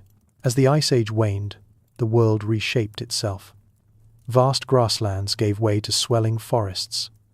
Cold steppes softened into patchy woodlands. Where mammoths had trampled, now deer stepped lightly. The giants of the past grew rare, their extinction not sudden, but quietly final, a long goodbye marked by fewer tracks, fewer bones, fewer tales around the fire. And so the diet shifted again, slowly, subtly. Out of necessity, what was once supplementary became central. Nuts, berries, bird eggs, edible leaves, acorns, pine bark. The old instincts remained honed for scarcity, trained to detect change. But now those instincts guided hands toward different things. The final wild foods were often the quietest ones. Hazelnuts hidden beneath leaf litter, wild onions tucked into wet meadows, fungi blooming in rotting logs, their uses learned through generations of careful taste and careful loss. The bitter and the sweet, the safe and the fatal. This was knowledge that could not be guessed. It had to be remembered, passed down not with words but gestures, which roots to dig, which leaves to avoid, which berries would numb your tongue or close your throat, and which ones, small, dark, fleeting, meant the difference between hunger and hope. There was no field to tend, no fence to defend. But that did not mean the food came freely. Foragers mapped their world with invisible lines. A good berry ground was not taken lightly. Shellfish beds along the coasts, those, too, were known and revisited, and like all wealth, they invited risk. As groups grew and the land shifted, the boundaries of food became boundaries of belonging. Who could forage here? Who remembered where the tubers sprouted after flood? Who owned the silence of a hill where mushrooms grew? And still, it was not farming. The plants were not bent to the will of humans. Not yet. But humans were bending toward them, watching their cycles, timing their travels, cutting trails that would become seasonal, paths that would someday become roads. But for now, they were still wild, still hunted, still gathered, still earned with every aching joint and frostbitten toe, still remembered with the reverence that only a nearly empty stomach can teach. They had not yet planted, but they had harvested, not from rows, but from memory, not from fields, but from the wide-open page of a world that still wrote its own script. In this twilight era of the forager's world, memory became as vital as fire. One person might remember where the chokecherries ripened first. Another might know the quiet pools where eels gathered after rain. And another still might carry the sacred knowledge of bitter barks that soothed fevers or slowed bleeding. These weren't farmers. They were archivists of the living wild stewards of edible ecosystems they could not claim, only revisit. It was in this remembered rhythm that meals were made, sometimes shared between two families crossing paths at a riverbank, sometimes offered in silence at the edge of a shell midden. These ancient coastal mounds, found from Europe to Australia, were not just garbage heaps. They were layered histories built one meal at a time, over lifetimes. Mussel shells, clam fragments, broken crab claws, all calcified into a record of both abundance and resilience. In some places, the middens grew tall as houses. That's how often they returned. That's how much the sea had given. That's how clearly they marked the seasons not with calendars, but with the patient piling of shells. Further inland, berries spoke a similar language. Blueberries in the highlands, blackberries along the brambles, wild strawberries in disturbed soil. And they too were seasonal signs. When they vanished, it meant movement. To the marshes, to the groves, to the bone-dry ridges where wild seeds rattled in their pods. You didn't just follow food, you followed its absence. And so the post-glacial diet was not a fixed menu. It was a migration through flavors and risks. With every melting glacier came new opportunities and new dangers. Water brought fertility, but also flood. Warmth brought berries, but also insects, disease, and unfamiliar plants that mimicked edible ones with deadly accuracy. The risk of poisoning may have grown even as the threat of starvation faded. For every plant gained, there were new lessons to learn, new mistakes to survive. And amid this evolving landscape, the definition of a meal changed too. It was no longer a single kill shared by all. Now it might be a scattering of edibles, each gathered in solitude, a few nuts, a handful of berries, a tuber roasted quietly in ash, not a feast but a sustenance that invited thought. That made the act of eating a moment of reflection. What have we lost? What have we gained? Where do we go next? What they lost in megafauna, they made up for in nuance. What they lost in weight, they regained in variety. Food was no longer about one big hunt. It became many small successes. A daily game of precision, memory, and gut instinct. And through this shift, the human palate deepened. So did the brain. So did the stories they told about food, not just as fuel, but as knowledge. Not just as taste, but as territory. And that territory was no longer just the mammoth steppe or the glacial valley. It was the forest edge, the estuary mouth, the place where salt met fresh water and reeds whispered of hidden clams. It was the grove where certain mushrooms only rose after the rain, or the clearing where hazelnuts fell in a particular week each autumn. Knowing these places was survival. Remembering them across seasons, across generations, was culture. And slowly, from these remembered harvests, patterns began to form. People returned not just to the same valleys or streams, but to the same groves and marshes year after year. They began to shape the land, not by planting, but by not destroying. They left some roots untouched. They spread the seeds of the sweetest berries along trails. They cleared away brush to let favored plants flourish. This was not yet farming, but it was something in between, a kind of ecological partnership that blurred the line between forager and steward. At the edges of this shift, you could see the contours of something new, a world where food no longer had to be chased, but waited, where the landscape itself could be coaxed, gently, into feeding you not with fences, but with familiarity. These weren't crops, they were kin, and the humans who relied on them did not see themselves as masters of the land, but as guests who had earned the right to return. Still, this way of life had its fragility. A dry year could erase entire berry grounds, a flood could drown the shellfish beds, and as more people learned the paths and secrets of the land, pressure grew. Some places could not carry all who came, some groves stopped giving, Some middens were abandoned, others became contested, and yet, even as change approached, the old knowledge held on. It was carved into memory, into myth, into the very ways people moved through the world. The act of gathering remained a sacred ritual, a way of touching the past, even as the future pressed in. Children still learned which plants to avoid by watching their elders. Stories were still told around the fire of the tree that gave too much, or the one berry that turned bitter when picked too soon. The land still spoke, and those who listened still survived. But the world was shifting, and not just the climate. People began to settle for longer stretches. They built sturdier shelters. They returned to the same places, not just to harvest, but to stay. And in staying, they changed the land and themselves. The final wild harvests were both a memory and a mirror. They showed what was possible without control, what was beautiful without fences, what was lost when food became owned. And yet some echoes remain.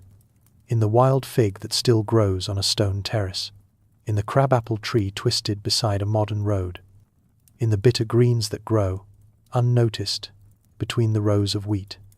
Remnants, relics, reminders of a time when food was found, not made, and in that world, every bite was earned. Not with coin, not with plough, but with memory, movement, and meaning. Ice Age meals were not things, they were moments. Encounters with the living earth, unpredictable, unrepeatable, and often unrewarded. Yet through these moments, people shaped the rhythms of their days and the architecture of their minds.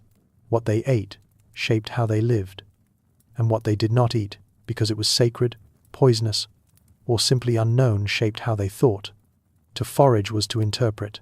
Every plant, every shell, every patch of earth offered a riddle, and each answer was a story passed not in books, but in footsteps, firelight, and fingertips. Even the silence between meals had weight. It taught patience, it taught caution, and above all, it taught respect. The shift to farming dulled some of that sharpness. It brought stability, yes, and abundance, but it narrowed the spectrum of taste and risk. It taught control, not caution. It replaced wonder with yield and hunger with surplus. In this new world, food became predictable. But in that predictability, something vanished. A kind of alertness, a kind of humility. Ice Age eating was not a menu. It was a relationship. Not a recipe, but a ritual. The bitter roots boiled in ash, the cracked femur yielding marrow, the fish smoked above slow coals, the insect hidden in bark, the honey raided from cliffs. These were not just calories, they were codes, keys to survival, yes, but also to identity. And that identity was fluid, shaped by climate, by season, by chance. In one year, a group might live on fish and fungus.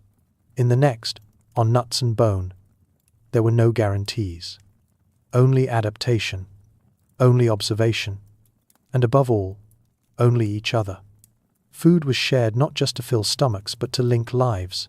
To feed was to belong, to be fed was to be seen. As farming emerged, so too did hierarchy. The one who owned the field had power. The one who planted the seed decided the meal.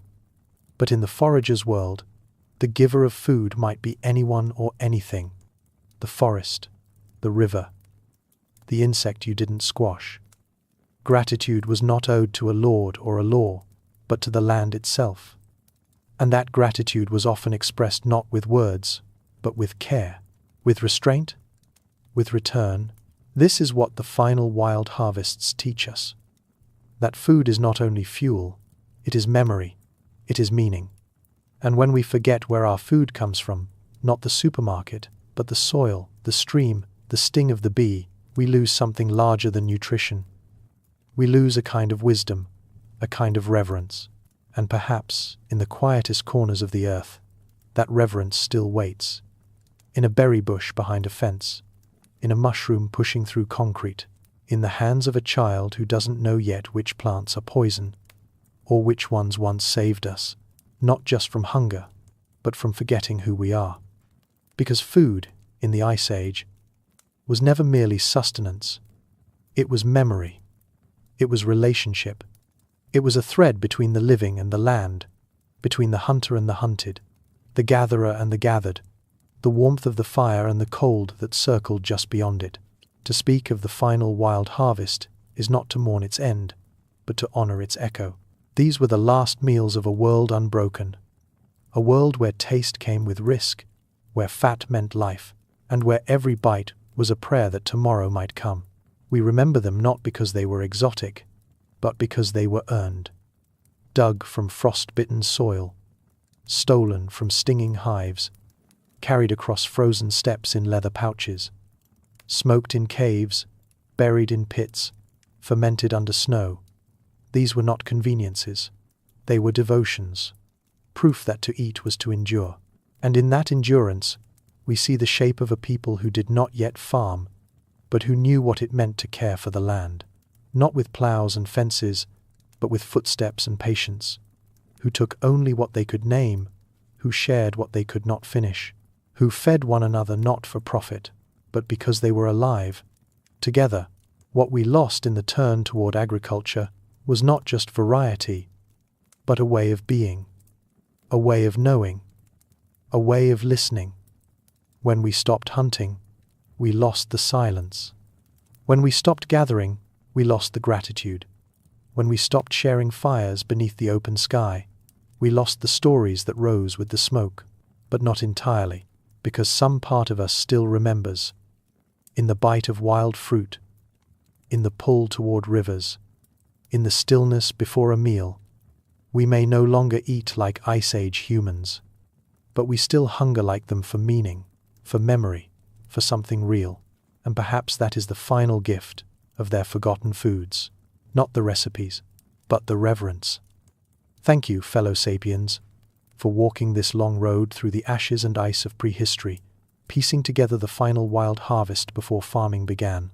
If this story brought you even a flicker of wonder, a quiet moment of warmth, or a new way of seeing what food once meant, then your presence here has already mattered more than you know. Perhaps a single moment stayed with you. The crack of marrow bones, a fire beneath root and stone, a quiet feast where meat became myth. Whether it was the image of marrow glistening in a split femur, the hiss of roasted tubers in ash, or the hush of snowbanks hiding meat like memory. These fragments are what connect us, echoes of how we once ate and how we survived. If a single flavor, moment, or memory stood out to you, I'd love to hear it. Leave it in the comments as a quiet offering to the circle we're building here. And if you wish to follow more trails into the deep time of our species past the frost, the flame, and the forgotten meals, you know what to do. Like, share, or subscribe to stay close to the fire. Until then, stay curious, stay thoughtful,